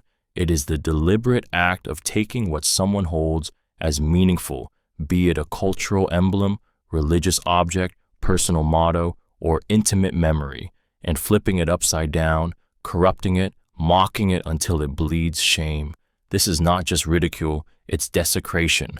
The manipulator identifies what the victim treasures: a cross, a name, a tattoo, a flag, a quote from a dead parent. Then they distort it. They wear the symbol in parody. They repeat the quote in sarcasm. They replicate the tattoo on paper, but warped, grotesque. They mimic traditions, beliefs, expressions, using exaggerated tones or twisted meanings. It's always just enough to claim it's a joke, but the pain it causes is very real. This tactic aims to hollow out identity. When the things that ground a person are ridiculed, they begin to detach from themselves. What once empowered them now becomes a source of dread. They flinch at reminders, feel shame where pride once lived. They begin to silence their own culture, their voice, their self, just to avoid being mocked again. Symbolic inversion mockery is especially cruel because it's often done in public. Laughter echoes, others join in. The victim is left standing among their shattered symbols, feeling exposed, orphaned from their own meaning. And the manipulator? They never touch the victim directly. They just poison the things that define them until the victim becomes a stranger to themselves. Water reflection curses are an eerie, ancient form of psychological manipulation that exploits the fragile space between identity and illusion, using water's surface not for beauty or calm, but as a mirror of dread. This tactic preys on the primal discomfort of seeing oneself reflected while being told that what you see is cursed, broken, or doomed. It's not about what the water shows, it's about what the manipulator makes you believe it shows. The ritual begins simply: a bowl, a still pond, a dark cup of water. The victim is asked or forced to look, to stare, to reflect. And while they do, the manipulator begins the whispering. Look at your eyes. See the darkness there? This water doesn't lie. The curse is waking. The words blend with the ripples. They see doubt and despair. The reflection becomes unfamiliar, twisted, diseased, not because it is, but because someone has convinced them it is. Even outside the ritual, the victim can't look at water the same. Mirrors become disturbing. Baths feel unsafe. Lakes feel like threats. They begin avoiding their own face, not out of vanity, but fear, because they now associate reflection with decay, with guilt, with something hidden crawling beneath the surface of who they are. Over time, the reflection curse detaches them from identity. They question what others see. They question what they are. The manipulator doesn't just destroy self-esteem, they fracture reality. And every time the victim catches their own reflection, even in passing, a chill runs down their spine, not because they see themselves, but because they don't. False augury reading. False augury. Reading is a manipulation cloaked in mysticism, a psychological tactic that pretends to read signs, omens, or divine messages to control perception, induce fear, and guide decisions without direct confrontation. It exploits humanity's deep-rooted desire for meaning, for signs from the beyond, and turns that longing into a leash. The manipulator becomes the mouthpiece of fate, not offering advice, but prophecy laced with threat. It begins subtly. A quiet comment. The stars weren't right last night. The air feels heavy today. Something's coming. I saw a crow on your path. You should be careful. These words are dropped like pebbles, small enough to ignore until the victim stumbles, falters, fails, and then the manipulator returns, eyes cold. I told you, the signs warned us. Over time, the victim starts to depend on them. They ask, "What do you see?" before making choices. They hesitate without the manipulator's omen. Their instincts rot under the weight of secondhand prophecy. The manipulator spins narratives from smoke, interpreting tea leaves, shuffled cards, cloud shapes, broken clocks. But all of it is rigged, not by spirits, but by suggestion. False augury reading breeds helplessness. Every success becomes a gift from the signs. Every mistake becomes a punishment you were warned about. Free will erodes. The victim loses faith in themselves, trusting only the whispered readings of someone who claims to speak for unseen forces. And the most terrifying part? The victim begins to believe it. They surrender not just their choices, but their future into the hands of a fraud dressed in the illusion of destiny. Sacred place, usurpation. Sacred place usurpation is a cruel psychological tactic that desecrates the emotional sanctuaries people create for safety, healing, or connection. It is the deliberate invasion, occupation, or distortion of a place that once felt holy, whether that's a physical space like a bedroom, a favorite park, a private corner of a home, or an emotional refuge like a memory, tradition, or ritual. The manipulator doesn't just step inside, they stain it, they claim it, they own what was never theirs. It begins with subtle intrusion, a room they weren't invited into, a prayer spoken mockingly, a childhood song used sarcastically. The manipulator positions themselves at the center of a place once sacred, turning it into a stage for control. They may force arguments in sacred rooms, conduct abuse in spaces once associated with peace, or inject venom into moments once marked by joy. Slowly, the victim begins to feel it. Their safe place no longer welcomes them. And that's the point. To make the victim feel they have nowhere left to run, no room untouched, no memory untainted. The very spaces that once helped them feel whole now echo with shame, fear, or confusion.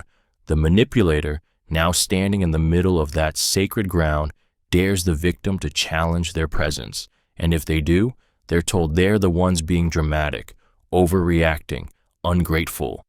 Sacred place. Usurpation is not just violation, it's conquest. It transforms sanctuary into battlefield. And every time the victim returns to that space, hoping for healing, they feel only emptiness, a ghost of what once was, a throne where love used to sit, now ruled by control.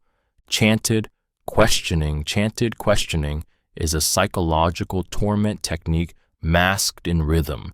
It is the relentless, repeated asking of a question, spoken in a steady, ritualistic tone, designed to disorient, shame, or psychologically corner the victim. The words don't just probe for answers, they burrow into the mind, tear down defenses, and replace clarity with confusion. The chant becomes a drumbeat of guilt, paranoia, and submission. The manipulator doesn't scream, they whisper, they repeat. Why did you do it? Why did you lie? Why weren't you enough? The same question, over and over, in a voice stripped of emotion but heavy with accusation. It's not meant to uncover truth, it's meant to break it. Each repetition chips away at the mind's ability to reason, to defend, to breathe. Victims of this tactic often try to answer at first. They explain, justify, plead, but the question keeps coming. The tone stays the same. The rhythm builds like a spell. Eventually, the victim stops answering and starts absorbing. The question becomes truth. I must have done something. Why else would they keep asking? It creates a trance-like psychological pressure. The victim's internal voice is drowned by the external repetition. Even long after the chant ends, the question echoes in their thoughts. It becomes a loop they can't shut off. Why? Why? Chanted questioning is used by cults, interrogators, abusers. It doesn't extract truth, it rewrites it. It erases resistance through ritual.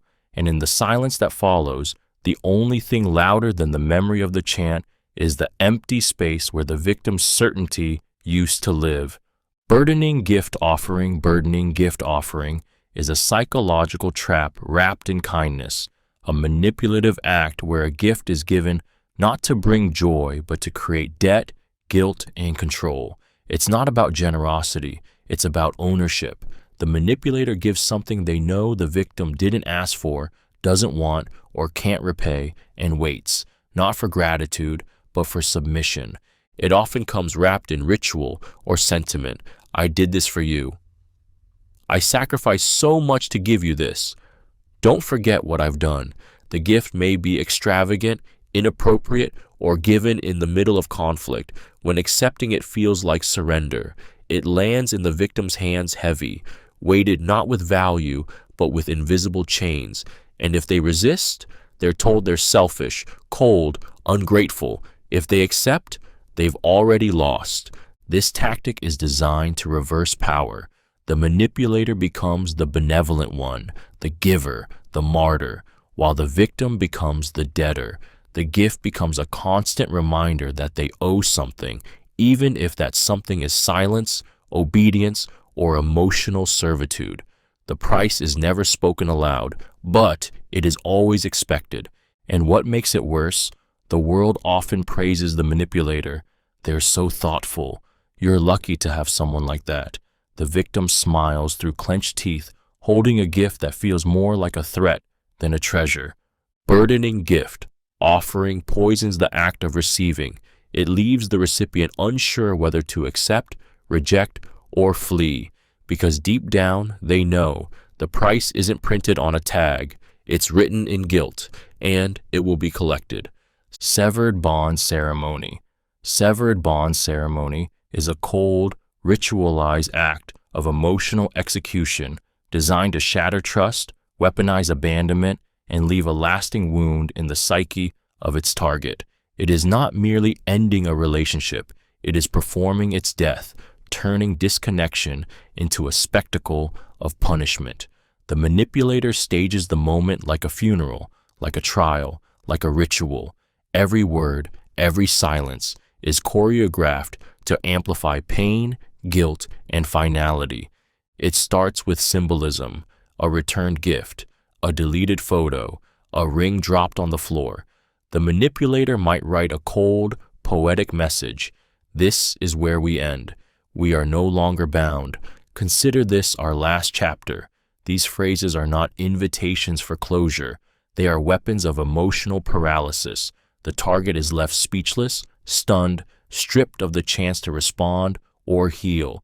The ceremony often happens in public or is shared with others, told like a story, posted online, or whispered through social circles.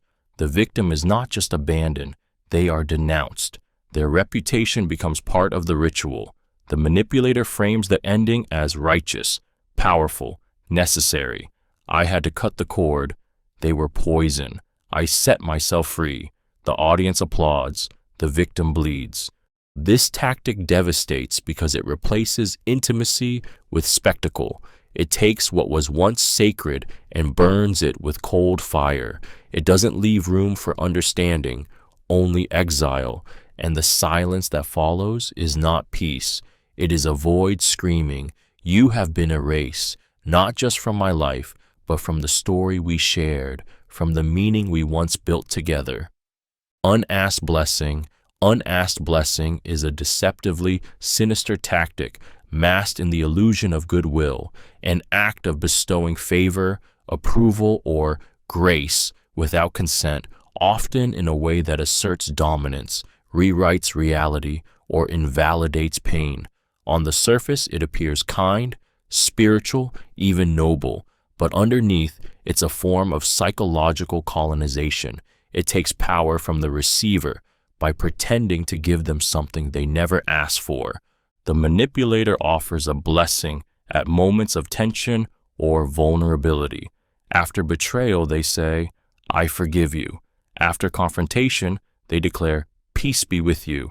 They might touch your head, your shoulder, your soul without invitation and deliver words like scripture. It feels like closure, but it isn't. It's a performance. It's not healing, it's hijacking.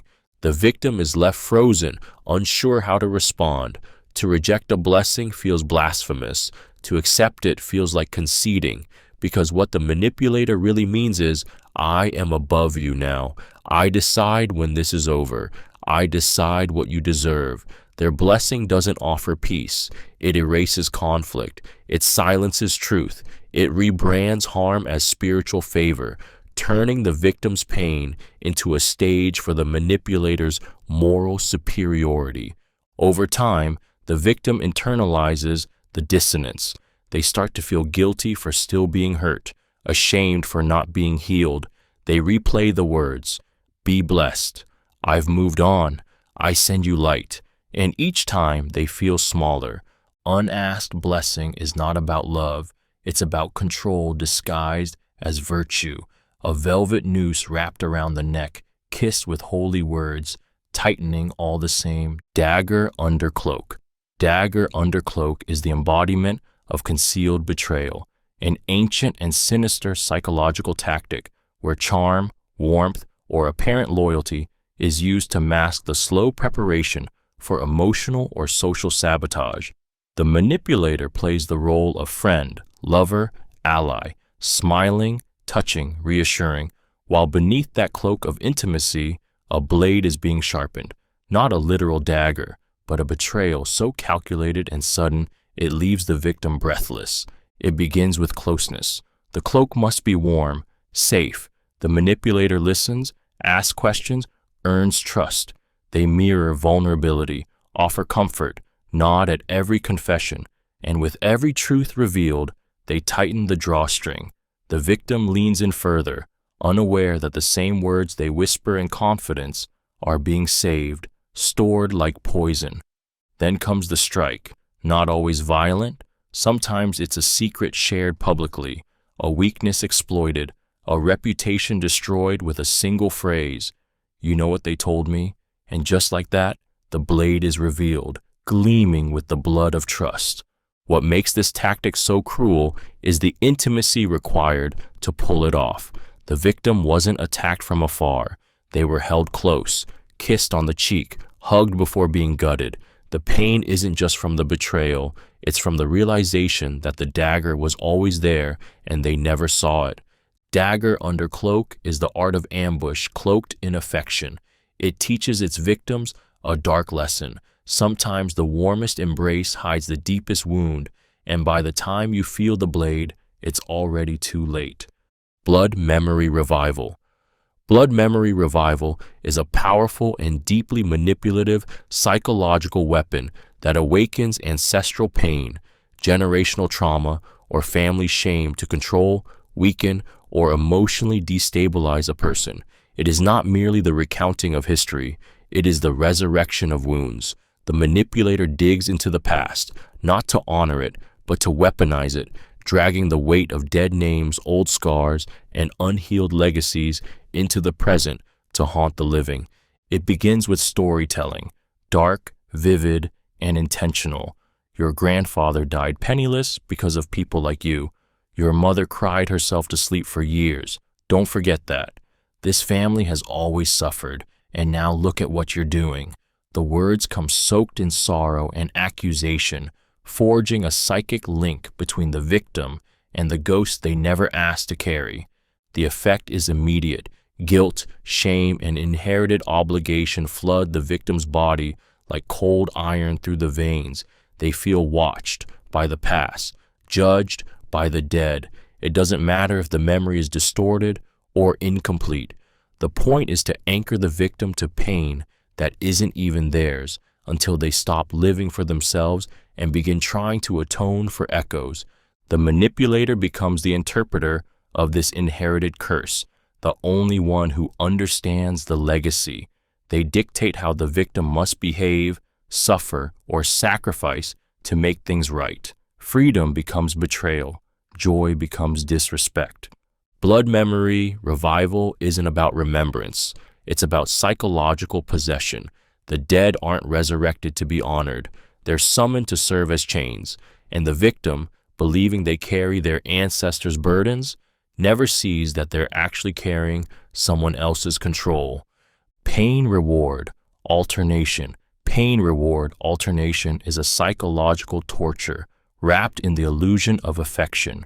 It is the systematic cycling of cruelty and kindness, punishment and praise, used to confuse the victim's emotional compass and trap them in a loop of dependency. The manipulator becomes both the source of suffering and the savior from it, inflicting wounds, then offering the only relief. And in that twisted pattern, the victim becomes addicted to the very person who breaks them. It starts small, a sudden outburst, a cold shoulder, a cruel comment, followed by sweetness, a soft apology, a loving gesture, a gift. Relief floods in. The victim breathes again. Maybe it's over, they think. Maybe this time it's different. But then the pain returns, sharper, colder, and once again, the comfort follows. Each cycle teaches the victim to wait, to endure, to hope. The brain becomes rewired. The reward feels euphoric, not because it's love, but because it follows agony. The contrast makes it intoxicating. The victim stops resisting the abuse because they crave the moment of relief that follows it. They cling to the good days like lifelines. They blame themselves for the bad ones. They begin to believe that if they can just be better, quieter, more obedient, the pain will stop. It won't. Pain reward. Alternation turns emotional torture into ritual. It transforms affection into a drug and the abuser into its dealer. Over time, the victim loses the ability to tell love from manipulation, apology from trap, or kindness from control. They become loyal to their captor, not out of love, but because every exit feels like betrayal, and every return like mercy. Mask-wearing in debate. Mask-wearing in debate is a chilling manipulation tactic rooted in theatrical deception and emotional camouflage, where the manipulator assumes a false identity, demeanor, or moral stance during confrontation to deflect truth, disarm opposition, and dominate the narrative. This is not about literal masks, but about psychological ones, crafted personas worn like armor. The victim is never sure who they're truly speaking to, and that uncertainty becomes the battlefield. In the heat of an argument, the manipulator may suddenly shift, becoming calm when provoked, wounded when cornered, righteous when challenged. They might play the victim, the sage, the fool, the martyr, each role performed with chilling precision. I don't know what I did wrong. I was only trying to help. You're overreacting. They dress their manipulation in emotional costumes, turning the debate into a twisted theater where truth is buried under performance. The victim becomes disoriented. They entered the conversation seeking clarity or justice, but now find themselves defending their tone, their sanity, their intentions. The argument becomes about them, not the manipulator. Every time they strike at truth, the mask changes, absorbing the blow, redirecting the spotlight. The real face behind the mask remains untouched, safe, calculating, in control. Over time, the victim learns not to trust confrontation at all. It never leads to resolution, only more confusion. They retreat, they silence themselves, and the manipulator wins, not because they proved anything, but because they turned the entire debate into smoke and mirrors. Mask-wearing in debate is not about communication. It is emotional warfare, a shape-shifting illusion designed to exhaust truth until it surrenders. Laughter as curse. Laughter as curse is a psychological dagger hidden behind grinning teeth, a tactic that turns joy into humiliation, amusement into poison. It is the deliberate use of laughter not to uplift, but to belittle, to dominate, to destroy. The manipulator doesn't laugh with the victim. They laugh at them. Or worse, they laugh during their most vulnerable moments. In that moment, laughter becomes a curse, a sound that freezes blood and burns dignity. It often begins in silence, a confession, a trembling voice, a wound exposed, and then the laughter, not loud, not explosive, controlled, cruel, slow, a chuckle that dismisses pain, a snort that mocks fear, a grin that turns someone's suffering into entertainment. It erases everything the victim just tried to express and replaces it with one devastating message: you're a joke. This laughter lingers. It echoes in the victim's mind long after the sound has stopped. They replay the moment again and again, wondering if they were truly that pathetic. They stop sharing, they stop trusting, they become hyper-aware of how they speak, move, exist. Every time they begin to express something real, they hear the phantom sound of that mocking laugh, and they go silent. Laughter as curse is used by bullies, narcissists, abusers, and emotional sadists. It doesn't wound the body, it crushes the spirit. It turns moments of vulnerability into scars, and perhaps the cruelest part, the manipulator shrugs it off. Relax, I was just joking. But the victim knows the laugh wasn't a joke. It was a spell, a curse, a mark burned into memory that no one else can hear, but they carry it forever. Fake generational curse. Claiming fake generational curse claiming is a dark psychological tactic that infects the victim with the belief that they are doomed from birth, that failure, pain, and suffering are their inheritance. The manipulator implants the idea of a cursed bloodline, a flaw in the family tree that the victim cannot escape. It runs in your blood. You're just like your father. No one in this family ends up happy. These aren't just words, they're spells, curses disguised as facts. The goal is not to explain, but to condemn. It begins with stories laced with doom, tales of failed marriages, addictions, madness, poverty. The manipulator links them all to the victim's DNA, claiming they too will fall.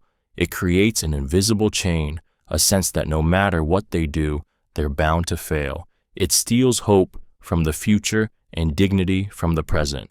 This tactic is especially cruel because it doesn't just attack behavior, it attacks identity. It tells the victim, you don't have a chance.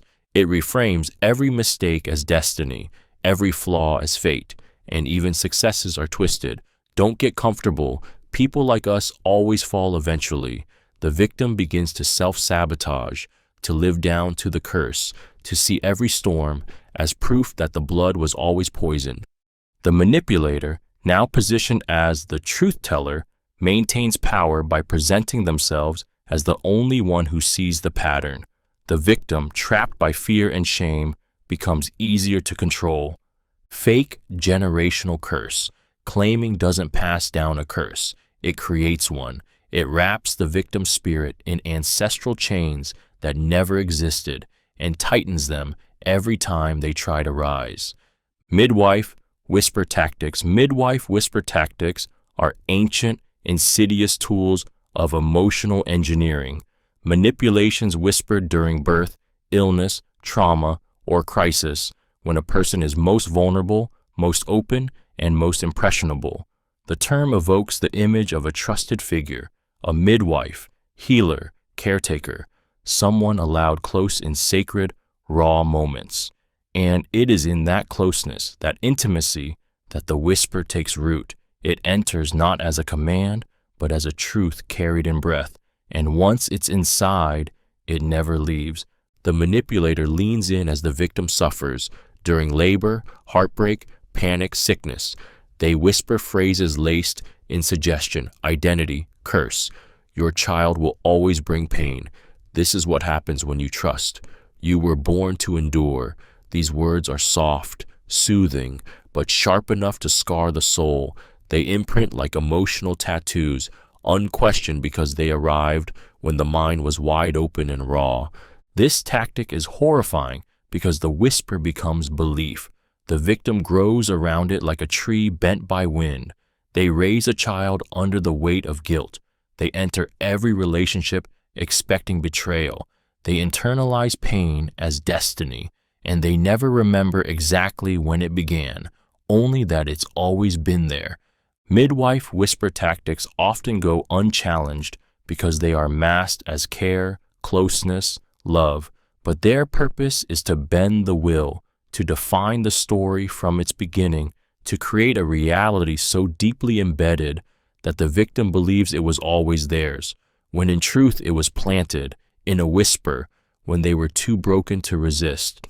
Bitterroot Hosting is a subtle but deeply violating psychological manipulation that disguises emotional poisoning as hospitality. It is the act of offering something, food, shelter, comfort, a moment of peace, that comes tainted with silent resentment, unresolved rage, or suppressed control. The gesture looks kind, it feels generous, but the atmosphere tastes off, like something spoiled beneath the surface. The victim is welcomed in, but they are not wanted. They are being fed, but also fed upon. The manipulator prepares the space. They might cook the meal, open their home, extend the invite, but there's a tension in the air, tight smiles, forced politeness, subtle sighs when backs are turned. The victim senses it immediately. They are being hosted, but not embraced. Every bite feels watched, every word weighed. The warmth is conditional, and the cost is emotional debt. This tactic is often used by family members, partners, or authority figures who need control, disguised as compassion. I gave you a place to stay. You should be grateful I fed you. The meal is never just a meal, it's leverage, and any expression of discomfort is met with, how can you say that after everything I've done for you? Over time, the victim internalizes the guilt. They begin shrinking at the table, saying less, asking for nothing. Gratitude becomes obligation, and every comfort feels like a punishment waiting to happen. Bitterroot hosting is not about nourishment. It's about dominance. It's about planting emotional rot in the place that should feel safest, so that even when the victim is full, they still feel starved. Unseen audience trickery. Unseen audience trickery is a psychological manipulation that thrives on paranoia, performance, and the quiet terror of being watched. It is the tactic of implying, without ever confirming, that others are listening, judging, or aware of your every move. The manipulator never says, "They're watching you." Instead, they let it slip in fragments. You never know who's paying attention. People talk, you know. That got around fast. The effect is instant. Suddenly, the walls have ears, the room has eyes.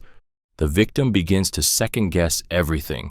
Their words, their tone, their texts. They replay conversations wondering who heard what, who now thinks what was shared without their knowing. The manipulator sits calmly, letting the silence feed the spiral. They become the only seemingly safe person while being the very source of the fear. Over time, the victim becomes hyper-controlled. They censor themselves. They apologize preemptively. They stop sharing, laughing, expressing. They dress differently, speak differently, smile less. The world becomes a stage, but the audience is faceless, imagined yet omnipresent.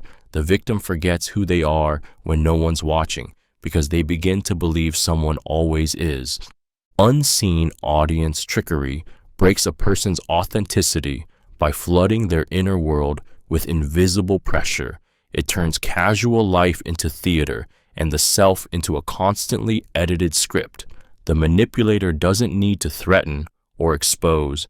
They only need to plant the idea that every action has been witnessed and every witness already decided the verdict. The victim's punishment, never knowing if the applause is real or if the laughter is.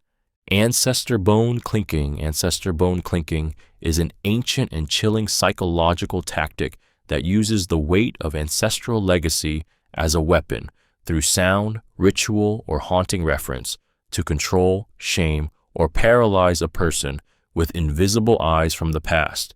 In traditional rites, the bones of the dead were sometimes used to summon spirits, seek protection, or call judgment.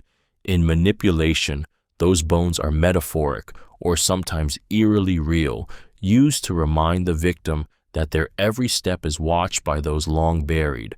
It starts with a sound, a quiet tapping, the rattle of beads, the clink of old jewelry passed down like a curse. The manipulator may wear the bones, display them, or simply reference them. Your ancestors wouldn't approve. Listen closely. You can almost hear them. The victim begins to associate these sounds with guilt, with judgment, with some spiritual punishment they cannot escape. Even worse is when those sounds appear in moments of rebellion. A drawer opens and the old rosary falls. A wind chime rattles outside their window after they raise their voice. A familiar locket clicks shut as they question tradition. The timing feels supernatural, but it isn't. It's designed. The manipulator crafts these moments carefully, wrapping the victim in dread and reverence until they no longer question the voice of the past.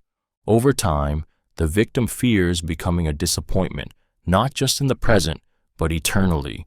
They hear judgment in the quiet. They feel shame in their chest, not from what they've done, but from what the dead might think. Ancestor bone clinking isn't a memory. It's a haunting, a manipulation that breathes through silence and rattles through guilt long after the clinking stops. Reverse redemption mockery. Reverse redemption mockery is a psychological cruelty disguised as forgiveness, a manipulation that twists absolution into accusation and grace into a slow burning curse. It is the act of forgiving someone not to heal, but to remind them that they were broken, that they were shameful, that they are only tolerated because of the manipulator's supposed mercy. The words, "I forgive you," are not given with love.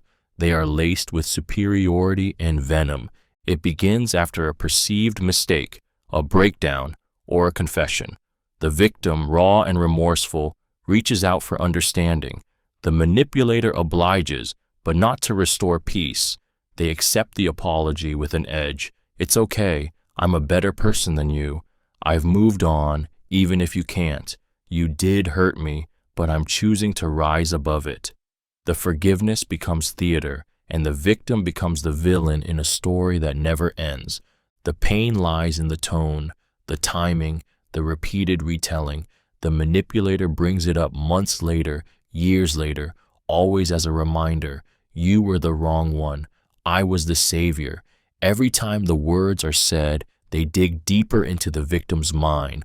What was once supposed to be a moment of closure turns into a recurring punishment, disguised as grace. This tactic breeds guilt, shame, and emotional debt.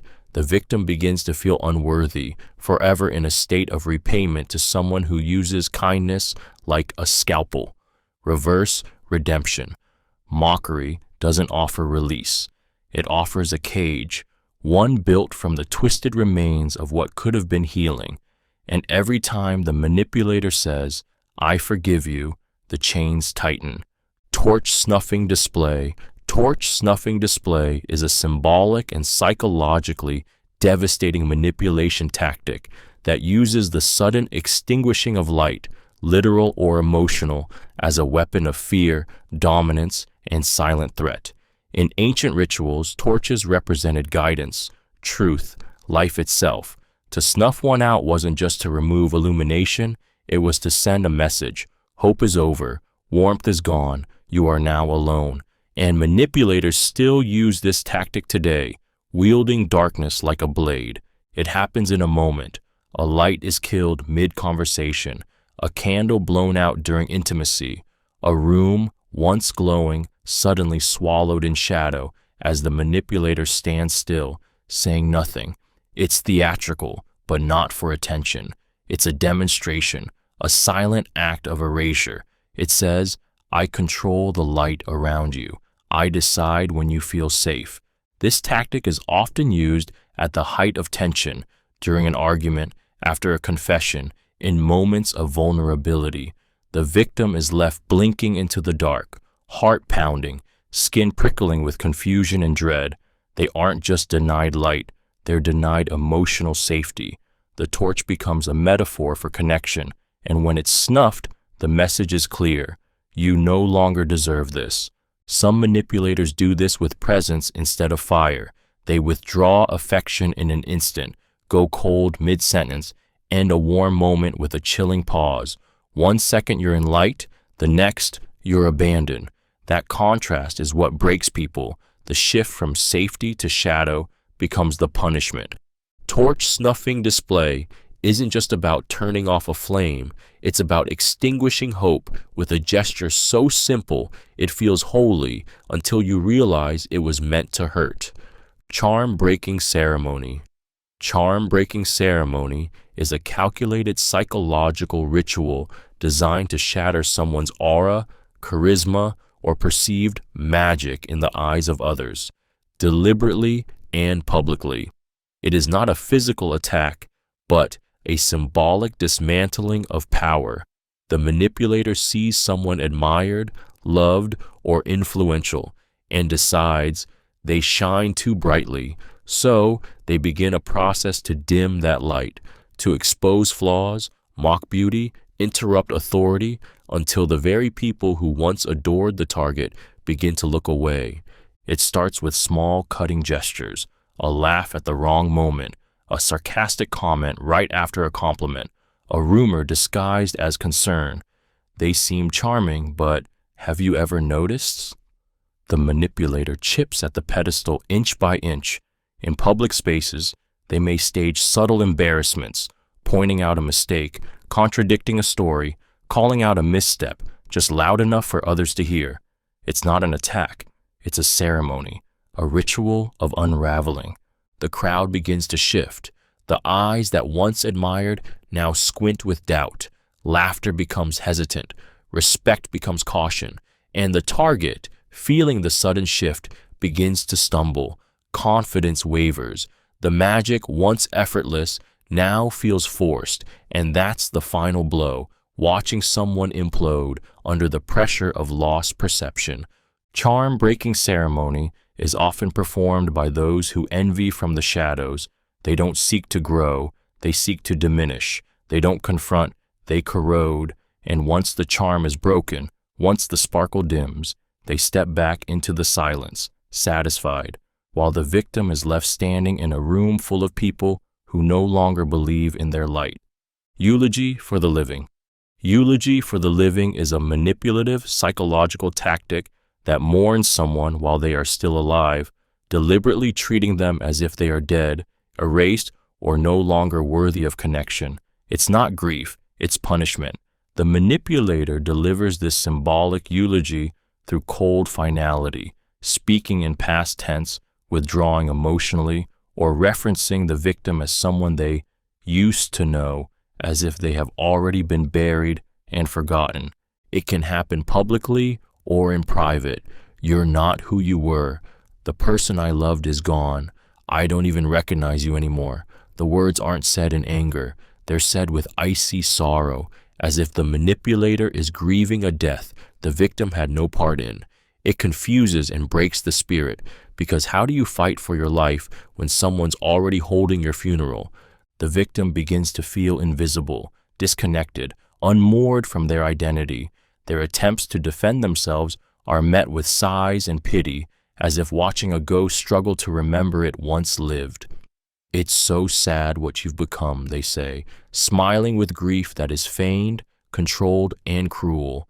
The target is pushed to beg for recognition, to prove they're still here, still real, still worthy. This tactic doesn't just isolate, it psychologically kills. It removes the victim from their own narrative, casting them as a memory, a disappointment, a spirit trapped in flesh. Over time, they begin to believe it, that they have somehow died, just not completely. And the worst part? They're expected to mourn themselves too, quietly, alone, while the manipulator delivers the final words over a life that never ended, but was treated like it should have. Bloodline denial, accusation, bloodline denial. Accusation is a deeply wounding psychological tactic that targets identity at its roots. It is the calculated act of questioning, rejecting, or rewriting someone's family lineage, heritage, or cultural belonging to sever their sense of origin. The manipulator doesn't just insult the person, they strike the soil they grew from. They say, "You are not one of us. You don't come from where you think. Your blood is tainted." And in doing so, they cut deeper than any insult could. It often comes wrapped in contempt. You're not really one of them. You don't belong to that name. There's something different about you. Wrong. These statements are whispered, repeated, insinuated in front of others to poison perception. The victim is pushed to the edges of family, culture, even faith, told they are a stranger in their own home, a fraud in their own skin. The psychological impact is catastrophic. When the threads of ancestry are torn, so is the self. The victim begins to question everything: traditions, language, rituals, values. They feel exiled, even when surrounded by people, alienated, even when speaking their native tongue. It's identity theft in its most violent emotional form. This tactic is often used in abusive families, toxic communities, extremist groups, anywhere belonging is a currency, and exile is a death sentence. The manipulator assumes the role of gatekeeper, casting the victim out with nothing but shame and silence to carry forward.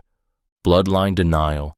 Accusation doesn't just attack a person, it erases their history, their story, their right to belong, and once that seed is planted, the doubt may echo for generations. Dying curse hoax. Dying curse hoax is a manipulative tactic soaked in fear, finality, and theatrical cruelty, where the manipulator fakes or exaggerates a moment of impending death to deliver a fabricated curse designed to linger in the victim's psyche like a ticking time bomb. It's not just a lie, it's a psychological weapon planted in a sacred moment. This tactic abuses the deep human reverence for last words, turning what should be closure into a haunting. The manipulator feigns collapse, grave illness, or suicidal despair only to whisper words like poison. If you betray me, I'll make sure you suffer. I'll be gone, but you'll feel me. You'll never be happy after this. The tone is weak, the breath labored, but the intent is surgical. The victim is paralyzed by fear and guilt, caught in the belief that they've just heard a dying declaration, that it must be true, that they are now marked. Sometimes the curse is vague, emotional, spiritual, even symbolic. Other times it's direct. Everyone who's left me has died miserable. If you walk away now, you'll never find peace. The power of the dying curse hoax lies not in its logic, but in the emotional shock of the moment. The victim can't think, they can only absorb. And when the manipulator miraculously recovers, the curse remains, hanging like smoke, unspoken but deeply felt. The victim begins to interpret every setback, every sadness as proof. The curse is working, they are being punished, and the manipulator, fully alive, watches from the shadows, having embedded a ghost in the victim's mind that never needed to be real to ruin everything. False Possession Act. False Possession Act is a sinister psychological theater, a manipulation wrapped in fear, awe, and supernatural deception. It is the deliberate performance of being possessed by a spirit demon or divine force used to control others through emotional intensity and spiritual intimidation. The manipulator doesn't simply lie, they transform. They become erratic, distant-eyed, trembling, or growling, their voice changing, their manner shifting into something unrecognizable. Those around them are left frozen between terror and belief. It always begins when attention or power is slipping. The manipulator senses control fading, so they escalate. A sudden trance, a fit of cryptic speech, eyes rolling, breath deepening, muttering names no one has spoken. They're speaking through me.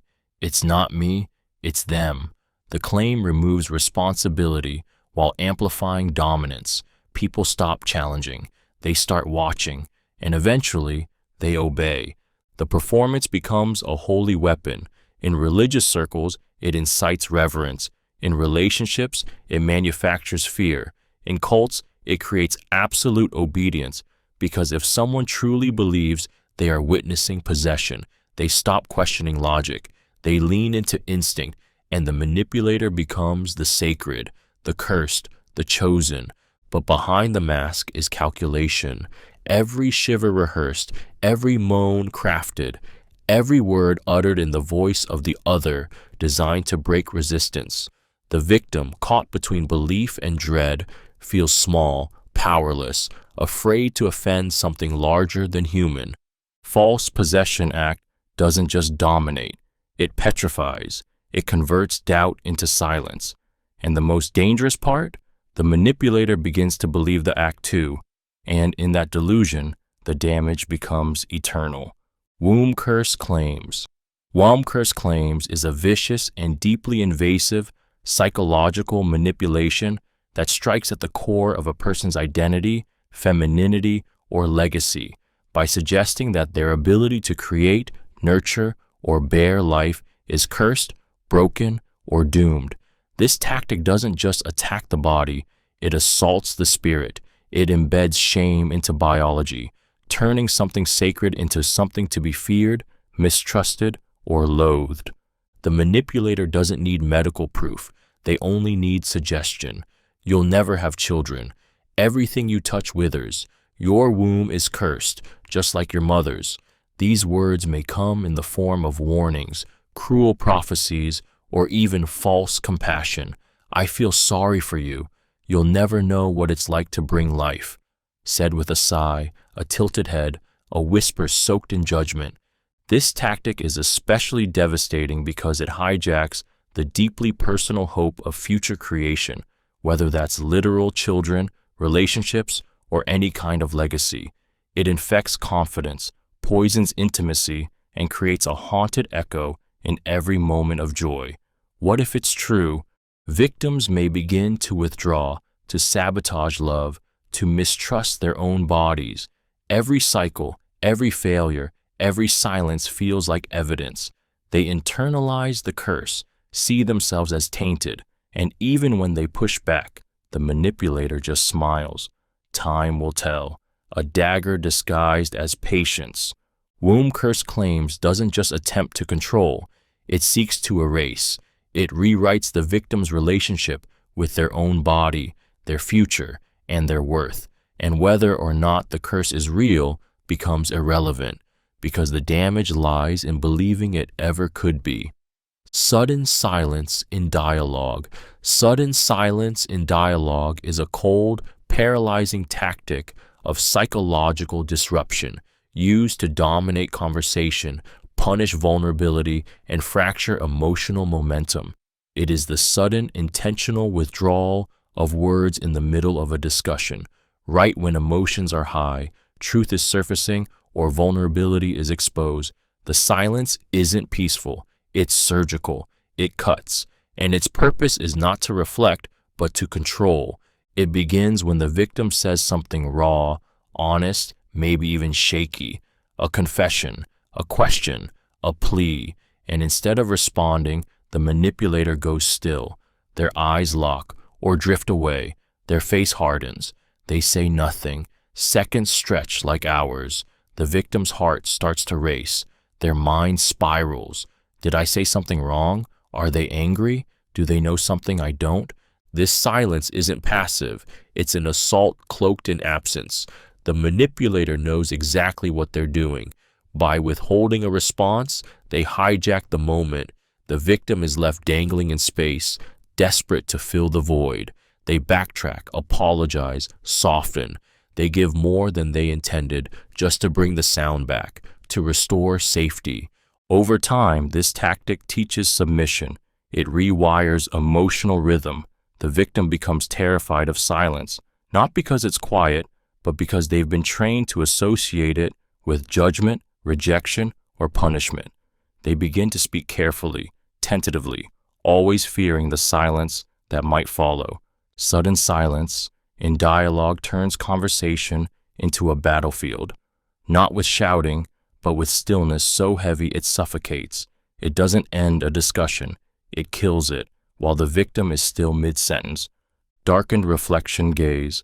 Darkened reflection gaze is a manipulative technique that uses the act of looking, not to connect, but to corrupt. It is the gaze of someone who sees into you and reflects not who you are, but who they want you to believe you are. Distorted, shamed, diminished. This is not a look of affection or recognition. It is a mirror turned black, a psychological stare that makes you question your own identity, value, and light. The manipulator doesn't look at you with rage or sadness. They look at you with absence, as if seeing something ruin, as if the person in front of them has already failed, already fallen. They say nothing, or worse, they say things that sound kind, while their eyes say everything else. You're doing great, paired with a long, cold stare that screams disappointment. The mind splits, you believe the eyes. This gaze often happens in silence, during moments when affirmation is needed most, after a confession, after an accomplishment, after vulnerability. And instead of support, the manipulator delivers that stare, still, void, unnerving. The victim begins to search for what they did wrong, for what the manipulator must be seeing. Do I look weak, pathetic, disgusting? The answer never comes. Only the stare remains. Over time, the victim internalizes that reflection. They begin to avoid eye contact, to second-guess every move. They look in mirrors and see not their own truth, but the warped image that gaze once suggested. Because when someone looks through you long enough, like you're nothing, you begin to believe you are. Darkened reflection. Gaze doesn't scream, it doesn't hit, it just sees, and in doing so, it undoes. Head-tilting stare. Head-tilting stare is a deceptively simple, deeply unsettling psychological tactic, a silent gesture that speaks volumes yet says nothing clearly. It is the deliberate act of tilting the head while locking eyes with the target, creating a visual expression of curiosity, condescension, or concealed aggression. The tilt appears thoughtful, almost gentle, but in truth, it delivers a powerful message. I see through you. and I'm judging what I see. The manipulator doesn't need to speak. They just lean their head slightly, raise a brow, and stare, unblinking, unbreaking. This body language mimics the way predators size up prey. It's used to provoke discomfort, to destabilize, to make the other person feel exposed and inadequate without a single word being spoken. In conversation, it interrupts rhythm. You're talking, explaining, defending, confessing, and suddenly they tilt their head. That subtle angle shatters your confidence. You feel analyzed, picked apart, reduced. The manipulator might smile faintly, as if amused, or worse, show no emotion at all. The silence that often follows is deafening. This tactic is especially dangerous because of its ambiguity. When confronted, the manipulator will deny everything. I was just listening. You're imagining things. But the victim knows. Their stomach dropped. Their voice wavered. Their shame flared. The stare did its damage. Over time, head-tilting stare conditions fear. It turns eye contact into threat. It transforms gestures into weapons. And the person on the receiving end begins to dread being seen, not because they have done something wrong, but because they've been made to feel like they have. Omen Planting. Omen Planting is a sinister psychological manipulation that uses fear of signs, symbols, and superstition to infect a person's reality with dread, hesitation, and false prophecy. The manipulator doesn't control the victim through force. They control the future by seeding warnings disguised as fate. This tactic reaches into the subconscious, where symbols speak louder than facts, and everything begins to feel like a message from something darker. It begins subtly. A dead bird placed near a doorstep, a cracked mirror left leaning on a wall, a certain number repeated in odd places. These gestures feel accidental, but they aren't. They're crafted illusions designed to make the victim think the universe is speaking to them, that something terrible is about to happen, that they are cursed. The manipulator might say things like, "That dream means something. You keep seeing black cats for a reason. Bad things come in threes. You've had two." Each word burrows into the mind, hijacking meaning, rewriting coincidence into conspiracy. The victim starts connecting dots that were never there. A stubbed toe feels like punishment, a missed call, a warning, a lost key, a sign they've gone too far. And once the fear sets in, the manipulator becomes the interpreter, the only one who understands what the signs mean. The victim, now paralyzed, clings to their guidance, avoiding certain choices, second-guessing their instincts, obeying commands in the name of safety. Omen. Planting is slow psychological poisoning. It turns the world into a haunted maze where every shadow whispers threat. And even if the victim tries to ignore it, they can't shake the feeling that the sky is watching and something terrible is waiting just ahead. Ghost name calling is a psychological haunting, a manipulation tactic that resurrects names from a victim's past to summon shame, fear, or unresolved pain. It is the act of deliberately using names tied to old trauma, ex-lovers, deceased loved ones, or forgotten identities, not out of mistake, but as a weapon. The manipulator speaks these names with casual ease, but their intent is razor sharp, to open old wounds and make the victim bleed where they thought they had healed. It begins unexpectedly, during an argument, a quiet moment, or even in laughter. The manipulator says the name. "You're acting like him again. She would have done better. Remember what they called you?" Sometimes it's the name the victim used to go by before they shed a painful past. Sometimes it's someone they lost. Sometimes it's a person who broke them. Either way, it's never random. The power of this tactic lies in its timing. The name is spoken just when the victim starts to feel grounded, reminding them of the version of themselves they're desperate to forget. It jolts them, paralyzes them. It forces them to relive moments they buried. The room grows colder. The past becomes present. Ghost name calling turns identity into a weapon. It blurs time. It makes the victim feel like they haven't grown, escaped, or healed at all. And when they react, shaken, defensive, the manipulator feigns innocence. I didn't mean anything by it, but they did. Because once a ghost name is spoken, it doesn't go back to sleep. It lingers, it follows, and the victim is left haunted by a name that was never meant to be said aloud again. Memory poisoning is a deeply insidious manipulation tactic where the past is slowly, deliberately corrupted, turning once clear memories into murky, painful illusions. It's not just about lying, it's about erasing, rewriting, and infecting someone's most cherished or defining experiences until they can no longer trust their own mind. The manipulator doesn't need to change reality, they just need to change how you remember it. It often starts small, a denial here, a distortion there. That's not how it happened. You always exaggerate. You were drunk, remember? Moments of joy become suspect. Moments of pain become your fault. The victim begins to doubt their emotional reactions, questioning whether the love they felt was real, whether the betrayal they experienced ever truly happened. The manipulator frames themselves as the keeper of truth and slowly replaces the truth with poison. Even treasured memories aren't safe. A beautiful trip is reframed as a disaster. A heartfelt conversation becomes something humiliating. An act of intimacy is recast as manipulation. Over time, the victim feels disconnected from their own history. They try to recall the past, but find only fog, contradiction, and shame. They feel lost inside their own timeline. The manipulator thrives in this confusion because once the victim no longer trusts their memories, they can be reshaped completely. A new narrative is installed, one where the manipulator is always right, always innocent, always the savior. Memory poisoning is not just emotional abuse, it's psychological theft.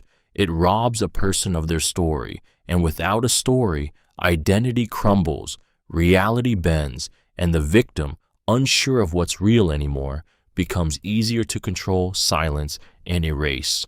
Omen Disguise Wear is a psychological tactic that turns clothing, symbols, and appearance into silent threats, where the manipulator dresses in a way that invokes fear, bad luck, or spiritual doom. It's not about fashion, it's about atmosphere. Every fabric, every color, every accessory becomes a ritualistic message whispered without words. Something is coming, and you can't stop it.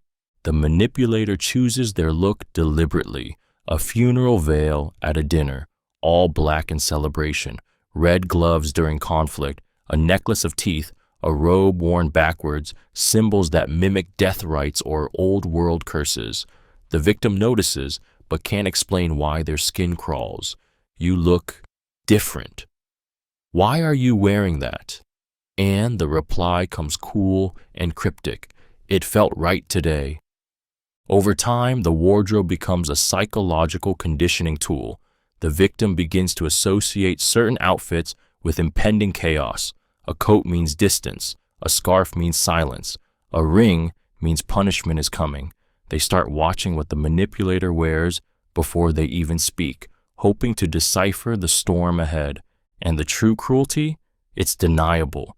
If the victim speaks up, they sound superstitious, paranoid. You're reading into it. It's just clothing. But it's not. It's theater. It's spiritual intimidation cloaked in fabric. Omen Disguise Wear makes the body a shrine of unspoken warnings. It turns the manipulator into a walking prophecy, a living omen. The victim never hears the threat out loud because they're too busy feeling it crawl up their spine before a single word is ever spoken. Purity testing lies. Purity testing. Lies is a manipulative tactic that cloaks control in the illusion of moral or emotional testing, forcing someone to prove their worth, loyalty, or innocence against impossible, shifting standards. These tests aren't designed to be passed. They are traps, a psychological crucible where the manipulator always holds the torch and the victim always burns. It begins with subtle challenges. If you really loved me, you wouldn't have said that. I just needed to see what you do. Everyone is tempted. It's who resists that proves they're good. These words are framed as guidance, even concern, but they are daggers sheathed in virtue. The manipulator sets rules they never explain fully, expectations they never stated, and watches as the victim stumbles, then punishes them for failing a test they didn't know they were taking. The pain cuts deeper when the test targets personal values, sexuality, fidelity, honesty, faith. The manipulator might accuse the victim of being impure, weak, or corrupted. You've always had that in you, haven't you? The victim, desperate to prove they're clean, good, worthy, begins overcompensating, confessing things they didn't do, suppressing needs, abandoning parts of themselves just to feel accepted. Over time, the victim becomes obsessed with passing the test, but the rules keep changing. The finish line is always out of reach, and the manipulator watches with cold satisfaction, knowing the purity test was never about virtue, it was about power. Purity testing, lies don't purify, they contaminate. They make the victim believe they're forever flawed, forever failing, and forever in need of someone else's judgment to tell them if they are enough. Reverse burial threats. Reverse burial threats are a horrifying manipulation tactic that twist one of humanity's oldest fears, not of death itself, but of being buried alive. This technique weaponizes that terror, not always literally, but emotionally and symbolically. It is the promise, spoken or implied, that the victim will be hidden, silenced, erased beneath something they cannot escape, that they will be sealed away in pain, guilt, or abandonment, and left there. The manipulator delivers these threats with chilling calm. Keep pushing me, and no one will ever hear from you again. You'll disappear, and no one will even look for you. You'll scream, and the dirt will muffle every sound. Sometimes they say nothing at all, but dig metaphorical graves with silence, isolation, and neglect. They stop answering calls. They vanish in moments of need. They make the victim feel buried, even while still breathing. But it's not just the threat of physical harm. It's psychological suffocation. It's the cruel ritual of making the victim believe they are dead to the world, that no matter how much they fight, they will be ignored, that their voice, their story, their truth will be hidden 6 feet under lies and silence. Over time, the victim stops speaking. They begin to mourn themselves. They feel dirt, not on their skin, but in their soul, cold, heavy, permanent. Reverse burial threats don't use a coffin. They don't need one. They use fear, invisibility, and control to create the same effect. A person who still breathes, but lives buried beneath someone else's dominance, screaming behind sealed walls the world can no longer hear through. Cursed birthmark. Spreading cursed birthmark spreading is a disturbing psychological tactic rooted in superstition, body shame, and identity distortion, where the manipulator attaches a false narrative of doom, evil, or corruption to something natural and permanent on the victim's body, such as a birthmark, scar, or mole. The manipulator then slowly convinces the victim that this mark is not just skin deep, it is a symbol of something broken within them, and even worse, that its curse is spreading. It begins with a whisper. I've seen that mark before. It always means trouble. That wasn't there before, was it? It's getting darker. Whether it's real or imagined, the manipulator seeds doubt, fear, and shame. They might link the mark to failed relationships, bad luck, or illness, until the victim starts to believe their body is the source of their suffering. The skin becomes cursed ground. They check it constantly. They hide it. They fear it. But the cruelty doesn't stop there. The manipulator will claim the mark is infecting their life, or even others. Ever since you got that, everything's gone wrong. I don't feel safe around it. Don't touch me with that hand. The victim, desperate for acceptance, begins to believe that their own body carries poison, that love is dangerous, that connection is forbidden. Over time, this tactic fractures the victim's relationship with their physical self. Their body becomes the enemy, a carrier of shame, a walking omen, cursed birthmark. Spreading doesn't scar the skin, it scars the soul. It convinces the victim they are stained by fate, marked by darkness, and undeserving of light. And when they look in the mirror, they no longer see flesh, they see blame. Trial by divine manipulation. Trial by divine manipulation is a psychological control tactic cloaked in spiritual performance, where the manipulator forces the victim to prove their innocence, loyalty, or purity not through facts, but through signs from a higher power. It's a false ritual, a fabricated test, one where logic is exiled and faith is weaponized. The divine is not called to guide, it is summoned to condemn. The manipulator sets the stage. If you're telling the truth, let God show us. If your heart is pure, then nothing bad will happen. They may invent superstitions, rituals, or prayers on the spot, claiming they're sacred, ancient, or blessed. If the victim trembles, if something goes wrong, if anything falters, it becomes proof, not of guilt, but of unworthiness. It's not just religious, it's theatrical. Candles are lit, questions are asked with grave intensity. Every hesitation becomes suspicion, every answer, another sin waiting to be exposed. The victim finds themselves on trial, not in court, but before something larger than life. And the verdict? Already decided. The manipulator is judge, priest, jury, and executioner.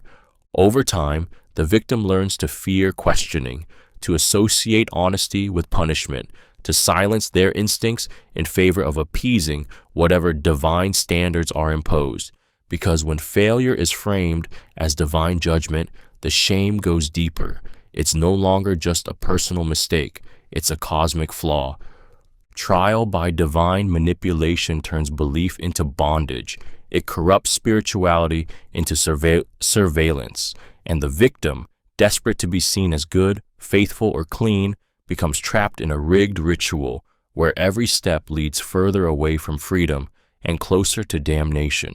Sacrifice, substitution, threat, sacrifice. Substitution threat is a cruel and coercive manipulation tactic in which the abuser threatens to transfer pain, punishment, or loss onto someone the victim loves if the victim does not comply.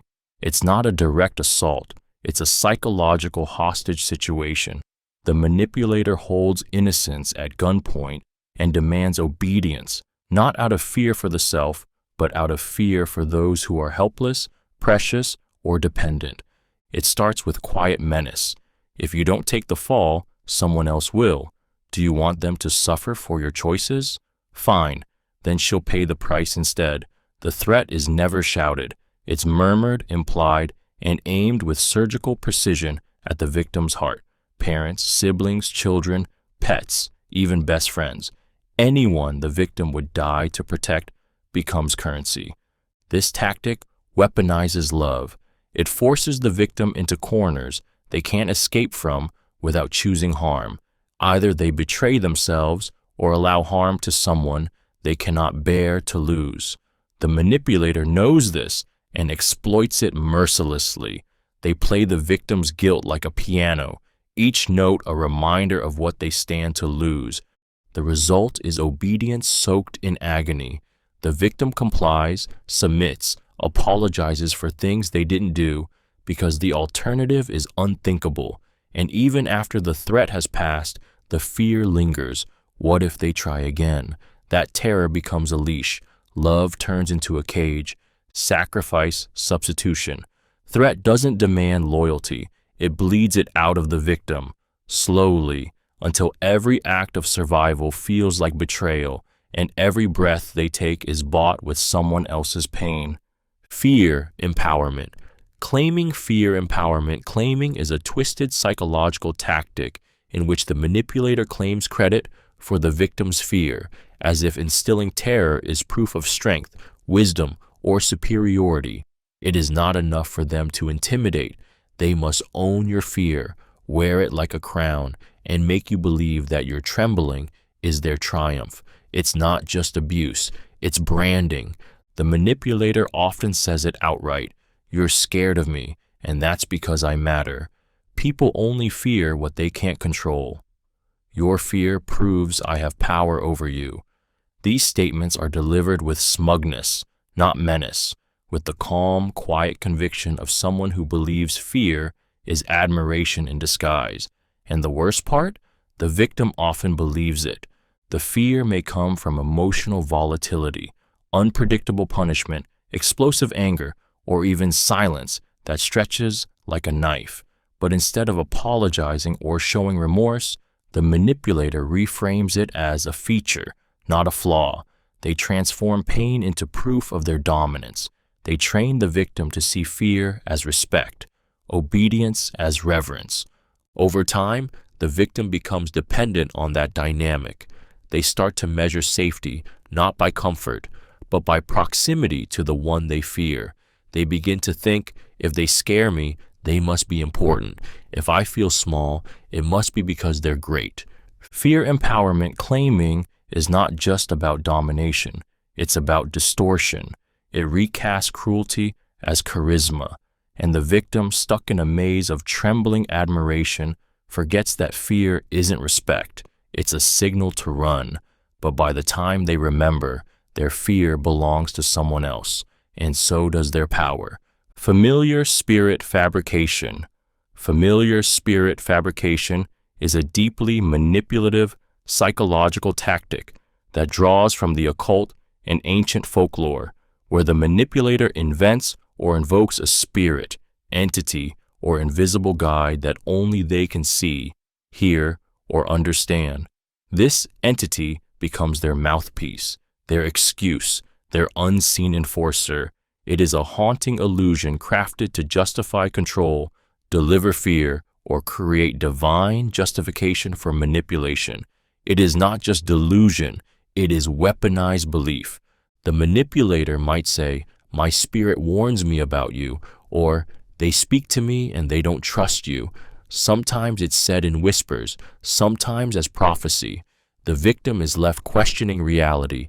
Is this real? Am I being watched, judged, cursed?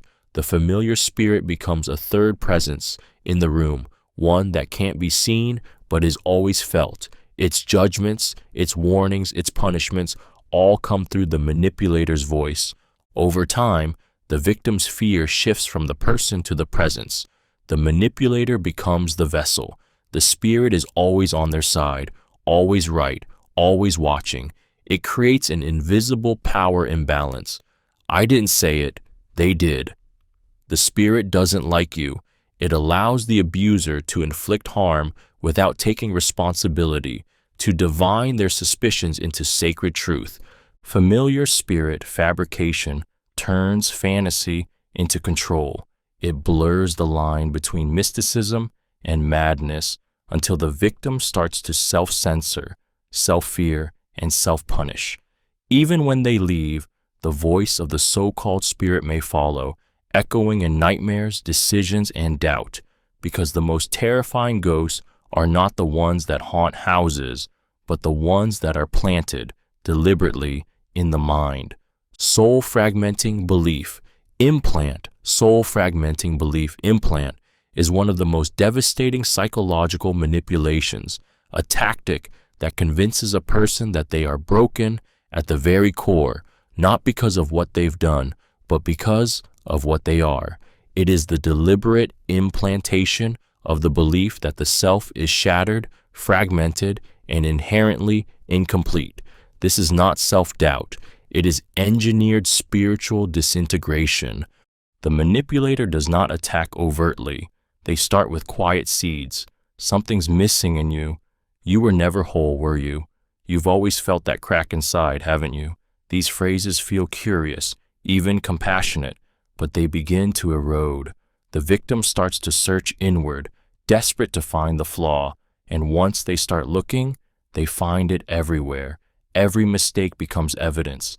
Every emotional wound becomes confirmation. See, the manipulator whispers, There it is. This belief becomes a silent truth that bleeds into every part of the victim's life. Relationships feel undeserved. Joy feels foreign. Healing feels impossible. They begin to identify as broken, living not with damage but as damage. And because the wound is intangible, they can never fix it. It becomes a ghost that haunts every mirror, every choice, every future. The manipulator, now cast as the only one who understands, positions themselves as the rescuer, or the one who keeps the victim safely fragmented. Don't try to fix it, they say. Just stay close to me. Soul fragmenting. Belief implant doesn't hurt the body or even the mind. It targets the soul. It doesn't scream. It whispers, "You are not whole, and you never were." And from that whisper, the person slowly disappears. Burden-sharing curse. Burden-sharing curse is a psychological manipulation that disguises itself as connection, but functions as emotional entrapment. When a manipulator forces their suffering, guilt, or trauma onto someone else and binds them to it like a spiritual co-host, it's not just venting, it's possession. It's the subtle, sinister process of making another person responsible for carrying pain that was never theirs to hold. The manipulator begins by revealing their wounds in intense, theatrical waves: unhealed childhood abuse, relentless betrayal, unspeakable sadness. But they don't just share it, they bind it. You're the only one who understands. You're the reason I'm still alive. If you leave, this will kill me. What sounds like intimacy is actually a snare. It plants guilt like a curse in the victim's heart. They aren't hearing a story, they're being recruited into someone else's suffering. Over time, the victim begins to feel heavy, exhausted, haunted by grief that doesn't belong to them. They apologize for things they didn't do. They soften their voice, shrink their needs, sacrifice their peace just to prevent the manipulator from unraveling. Every attempt to set a boundary is met with accusation. So you don't care? You're abandoning me like everyone else. The victim learns to stay, to absorb, to slowly disappear. Burden sharing. Curse works because it mimics love, loyalty, and empathy, but it leaves the victim carrying a weight that grows heavier with every breath. They stop tending to their own wounds because someone else's scream is louder, and eventually they forget who they were before the curse, before someone else's pain became their cross to bear. Spoken spell deceit. Spoken spell deceit is a manipulation tactic that wraps falsehood in mysticism, delivering threats, curses, or binding words as if they carry ancient power, even when they're nothing more than smoke. It is the act of speaking with deliberate intensity, rhythm, or ritualistic tone to convince the victim that they've been marked, hexed, or doomed. The words themselves may be nonsense, but the belief they instill, that's where the damage begins. The manipulator may chant in whispers, mumble in foreign tongues, or recite poetic venom that feels too precise to be accidental. You've just sealed your fate. Your breath will turn to ash every time you lie. I have spoken it, and so it will be. The victim may laugh at first, but something in the tone unsettles, something in the rhythm sticks. Later, when something goes wrong, a missed call, a bad dream, a wave of nausea, they remember the words. Spoken spell. Deceit doesn't need to be believed right away. It needs only to linger. The manipulator counts on the victim's curiosity, fear, or cultural roots. They prey on superstition, on trauma, on inherited whispers from childhood. Be careful what you say. Words have power. And so they speak them, not as conversation, but as curses. Over time, the victim becomes hyper-aware of their actions, as if under a watchful, invisible eye. Their life begins to bend around words they don't fully understand, but fully feel. That's the spell. It was never in the syllables, it was in the silence that followed. Spoken spell. Deceit is not real magic, but it feels real, and that's what makes it dangerous. The curse isn't what was said, it's that the victim can't stop hearing it.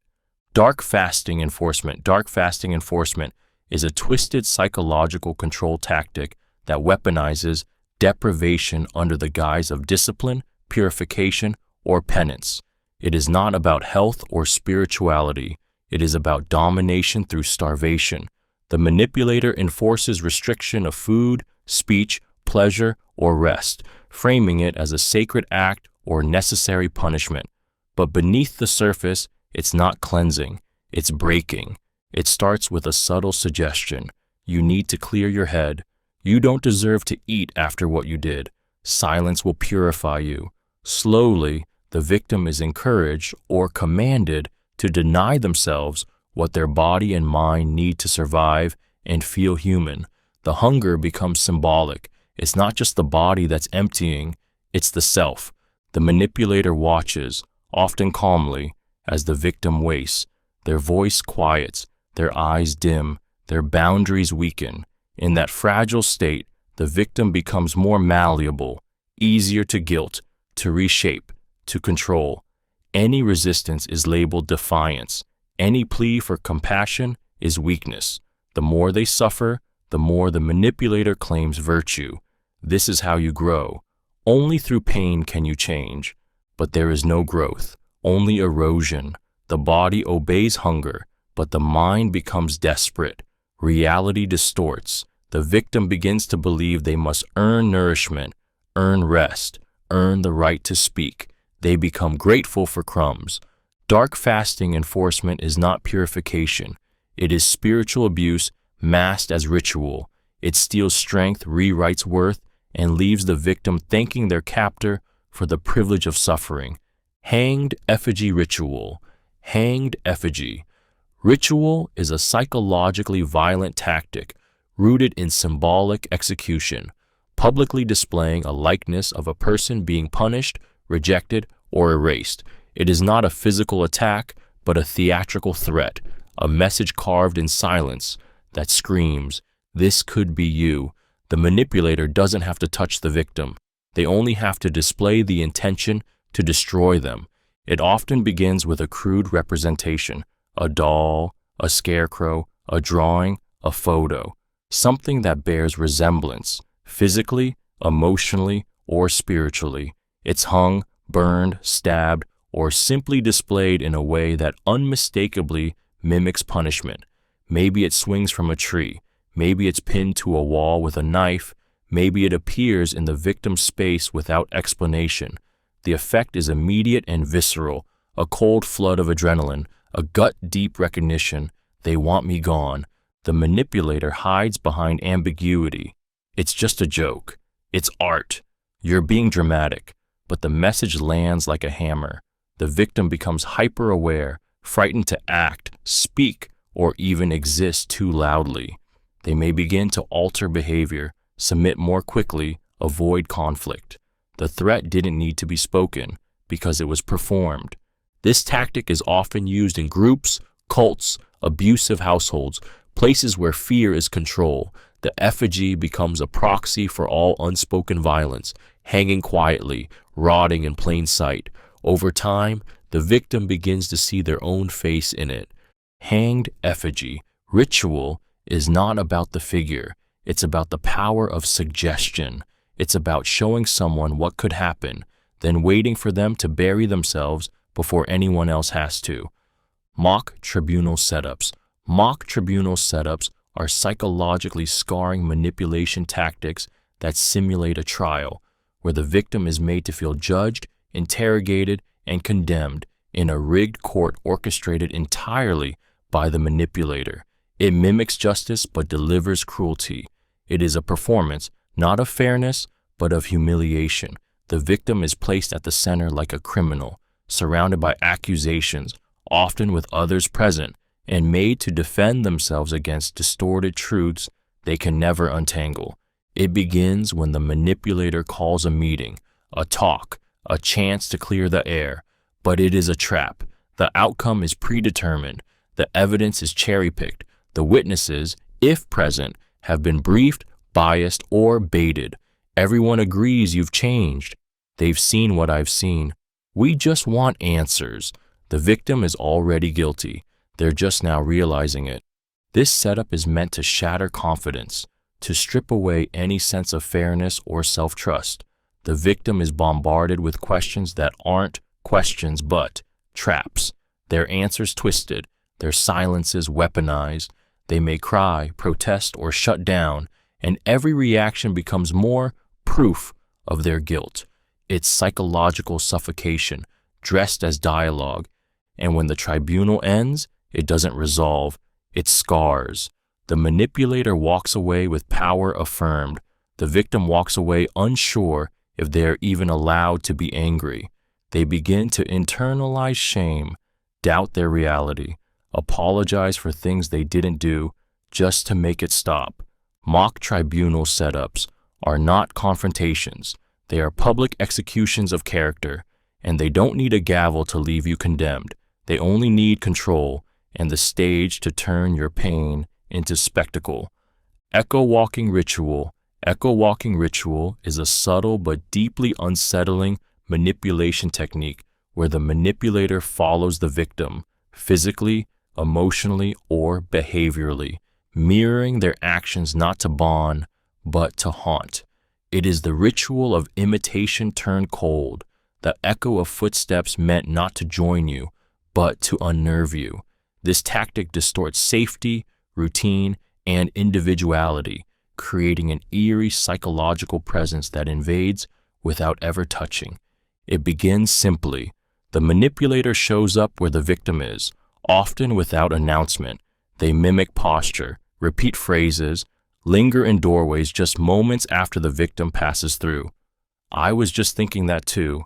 I felt like being here. Strange. We're in sync again. But the synchronicity isn't comforting. It feels watched, like a shadow with breath. This form of mirroring isn't about connection. It's about possession. The victim starts to feel like they can't move without being followed, can't speak without being echoed. Their life becomes a corridor lined with duplicates, gestures, words, emotions repeated back to them with unnatural timing. It's a dance where the manipulator is always one step behind, just close enough to unsettle, never far enough to ignore. Over time, the victim begins to doubt their originality. Was this my thought, my idea, my feeling? Their identity blurs, their boundaries weaken, and the manipulator never needs to raise their voice. They just exist in the victim's wake, turning every step into a reminder that they are not alone and not in control. Echo-walking ritual is not physical harm, it's spiritual trespass. It says, without saying, I know where you are, I know who you are, and now I am right behind you. Time loss conditioning. Time loss conditioning is a psychological manipulation tactic that severs the victim's connection to time, creating a state of disorientation, dependency, and silent breakdown. Through isolation, sleep disruption, overstimulation, or deliberate confusion of routines, the manipulator distorts the victim's internal clock until minutes stretch into hours, days blur into each other, and reality begins to slip. It begins slowly, calls or messages at irregular hours, shifting schedules without warning, rewriting the timeline of events.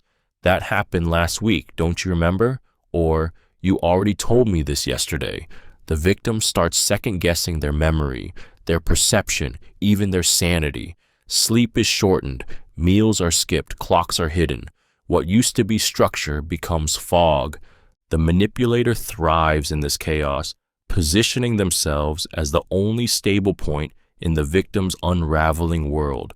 You're tired. Let me decide. You're not thinking clearly. Just listen to me.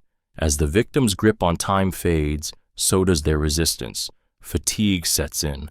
They become more compliant, more anxious to please, more afraid of slipping further into confusion. They begin to ask permission for things they used to do instinctively. And the most terrifying part? Time loss. Conditioning doesn't just confuse, it erodes identity. When you no longer know when something happened, you begin to question if it happened at all. Reality becomes fluid. Memories feel unreal. The world outside the manipulator's control begins to fade. Time loss. Conditioning isn't simply about disorientation. It's about dissolving autonomy by dismantling the rhythm of thought, memory, and routine.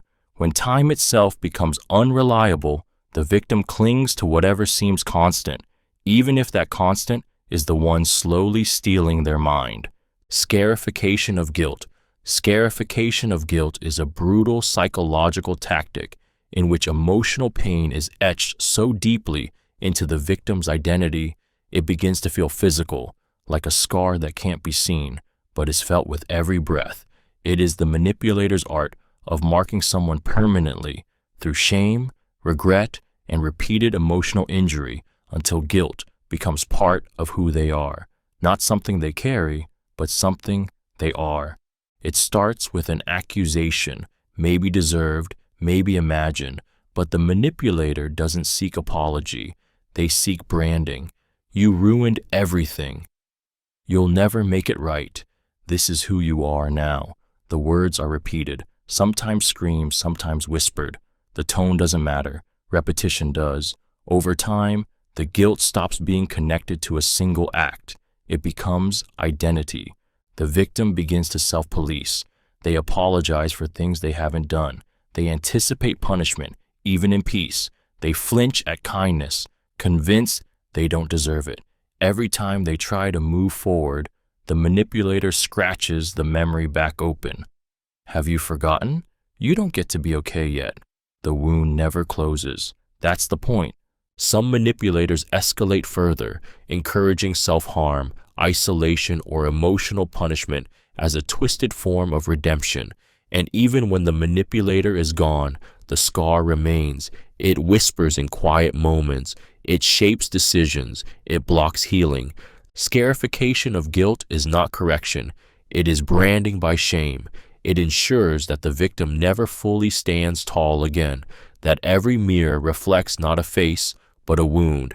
And the worst part? The victim often believes they carved it themselves. Oath on the Void. Oath on the Void is a deeply unsettling manipulation tactic where the victim is forced or manipulated into swearing loyalty, secrecy, or devotion on nothing. No God, no law, no truth, just emptiness, the void, a force that offers no mercy, no morality, no redemption.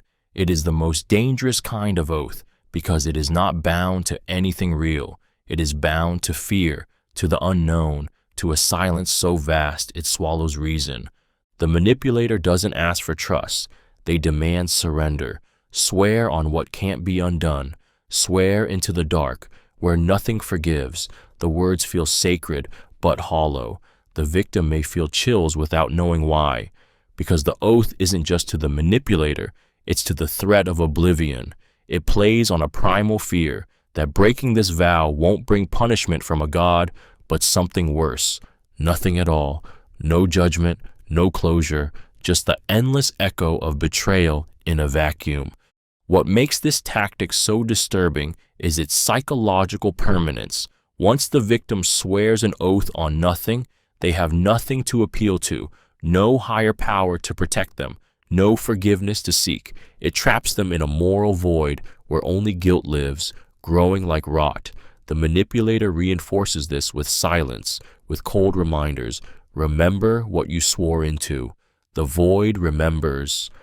Over time, the victim is haunted, not by what they've done, but by the emptiness in which they did it. Oath on the Void is not a contract. It's a curse, a vow written on smoke, upheld by terror and broken only when the soul no longer feels like it belongs to anyone, including itself. Buried secret threats. Buried secret threats are a chilling manipulation tactic in which the abuser hides knowledge, real or fabricated, like a loaded weapon, buried deep but always humming with the promise of detonation. It is not the exposure that harms, but the threat of exposure. The manipulator doesn't scream the secret. They whisper its existence. They don't pull the trigger. They let the victim see their finger resting on it. It starts with a cryptic comment. I still remember what you did. You wouldn't want that to come out, would you? There are things I could say. The words are vague, never direct, just enough to flood the victim with anxiety. Whether or not the secret is true doesn't matter. What matters is that it feels like a threat, like a shadow moving behind them wherever they go. Sometimes the secret is real, a past mistake, a private truth, a moment of weakness entrusted to the manipulator. Other times, it's a twisted fiction, a half-lie weaponized into a time bomb. Either way, the threat is always the same. If you defy me, I will unearth this. And suddenly, every interaction becomes negotiation, every choice, a calculation. The victim is forced into submission not with chains, but with silence and fear. The genius of this tactic is in its restraint. The secret is never exposed, only implied. The suspense becomes the prison. The victim loses sleep wondering when, and the manipulator never needs to follow through. The power lies in the possibility. Buried secret. Threats don't need to be spoken aloud, they just need to be known, or worse, almost known, and the silence around them screams loud enough to control. Silent procession parading. Silent procession parading is a haunting and theatrical manipulation tactic designed to isolate, shame, and control by using ritualized silence and public exclusion as psychological warfare. It is not about confrontation, it is about presence without acknowledgement, a chilling orchestrated display where the manipulator, and often others they influence, march through the victim's world wordlessly with stares, footsteps, and expressions that say everything without speaking a single word. It begins after a perceived betrayal or act of disobedience. The manipulator and their silent entourage appear at home, at school, in social circles. They don't yell, they don't explain, they just walk past, look through, sit beside, say nothing. The victim is left paralyzed, searching every face for a hint of recognition, of forgiveness, of anything, but all they see is a wall of quiet judgment, moving in sync like a funeral they were never invited to. This tactic punishes by emotional starvation. The silence becomes louder than screaming. The absence of words, affection, or basic humanity carves through the soul. The victim is made to feel like a ghost, alive but erased, like they've died socially, and this procession is their public burial. Over time, this treatment breaks them. They may beg for re-entry, apologize without understanding what for, or become so desperate for a response that they accept any condition for the silence to end. That is the goal, to make the victim earn their voice back, piece, by surrendering control. Silent procession. Parading is not passive, it is violent in its restraint, a funeral march of dignity, staged to make the victim believe they have already been buried, and the only way to rise again is to submit. Rain Curse Chanting. Rain Curse Chanting is a ritualistic manipulation tactic that cloaks psychological torment in the guise of mystical prediction. It is the act of repeatedly invoking imagery of misfortune, often through metaphor, weather, or spiritual symbolism, to instill dread, helplessness, and the illusion of a cursed fate. The rain is never just weather. It becomes a warning, a judgment, a promise of coming darkness, spoken like prophecy. The manipulator begins with poetic venom. I feel a storm coming. You've brought this rain on yourself. Watch. It always rains after betrayal. These chants aren't just words. They're emotional spells, repeated until the victim begins to anticipate suffering. A headache becomes divine punishment. A canceled plan becomes evidence of the curse. Even when nothing has gone wrong yet, the air feels heavy. Every drop becomes confirmation. This tactic is especially devastating because it replaces cause and effect with fear and inevitability. The victim stops living. They brace. They apologize in advance. They shrink in silence, believing their pain is cosmic retribution. The manipulator, ever calm, positions themselves as the seer, the interpreter of the skies. They never need to raise their voice. They let the thunder do that for them. And when something does go wrong, as life inevitably allows, The victim believes it was deserved, fated, spoken into existence. Rain curse, chanting doesn't predict the storm, it becomes the storm, whisper by whisper. It teaches the victim to dread joy, to fear growth, to expect ruin, not from the world, but from within themselves. Because the rain doesn't just fall, it follows, and the chant makes sure you never forget it. Skin writing messages. Skin writing messages is a visceral and deeply violating manipulation tactic in which the body becomes the message board, used to imprint fear, shame, ownership, or psychological control. Whether written with ink, scratches, bruises, or even just a finger, the manipulator uses the victim's skin, or their own, as a surface to silently scream what words alone cannot. You are mine, you are marked, you cannot escape. It can appear subtle at first, a name traced on a forearm, a phrase carved into a private place. Mine, liar, forgive me. It may be done during intimacy, argument, or complete silence. The act feels ceremonial, unnerving. The message doesn't need to last. The victim may wash it away, but the feeling remains, that moment when their body stopped being their own and became a canvas for someone else's narrative. Even more chilling is when the manipulator writes on their own skin to inflict guilt. I hurt because of you. You did this. These marks, whether self-inflicted wounds, symbolic tattoos, or dramatic displays, forge a twisted emotional bond, tethering the victim to the manipulator's pain as though they authored it. Over time, the victim flinches at their own reflection. Their body carries memories that words cannot undo. They learn to cover up, not just the physical signs, but the internal erosion of boundaries. They no longer feel safe in their own flesh. Skin writing messages is not art. It is branding. It hijacks the intimacy of the body and turns it into a billboard for domination, guilt, and erasure. A language written in silence, a threat beneath the surface, a message that sinks straight into the soul. Ancestor theft allegation.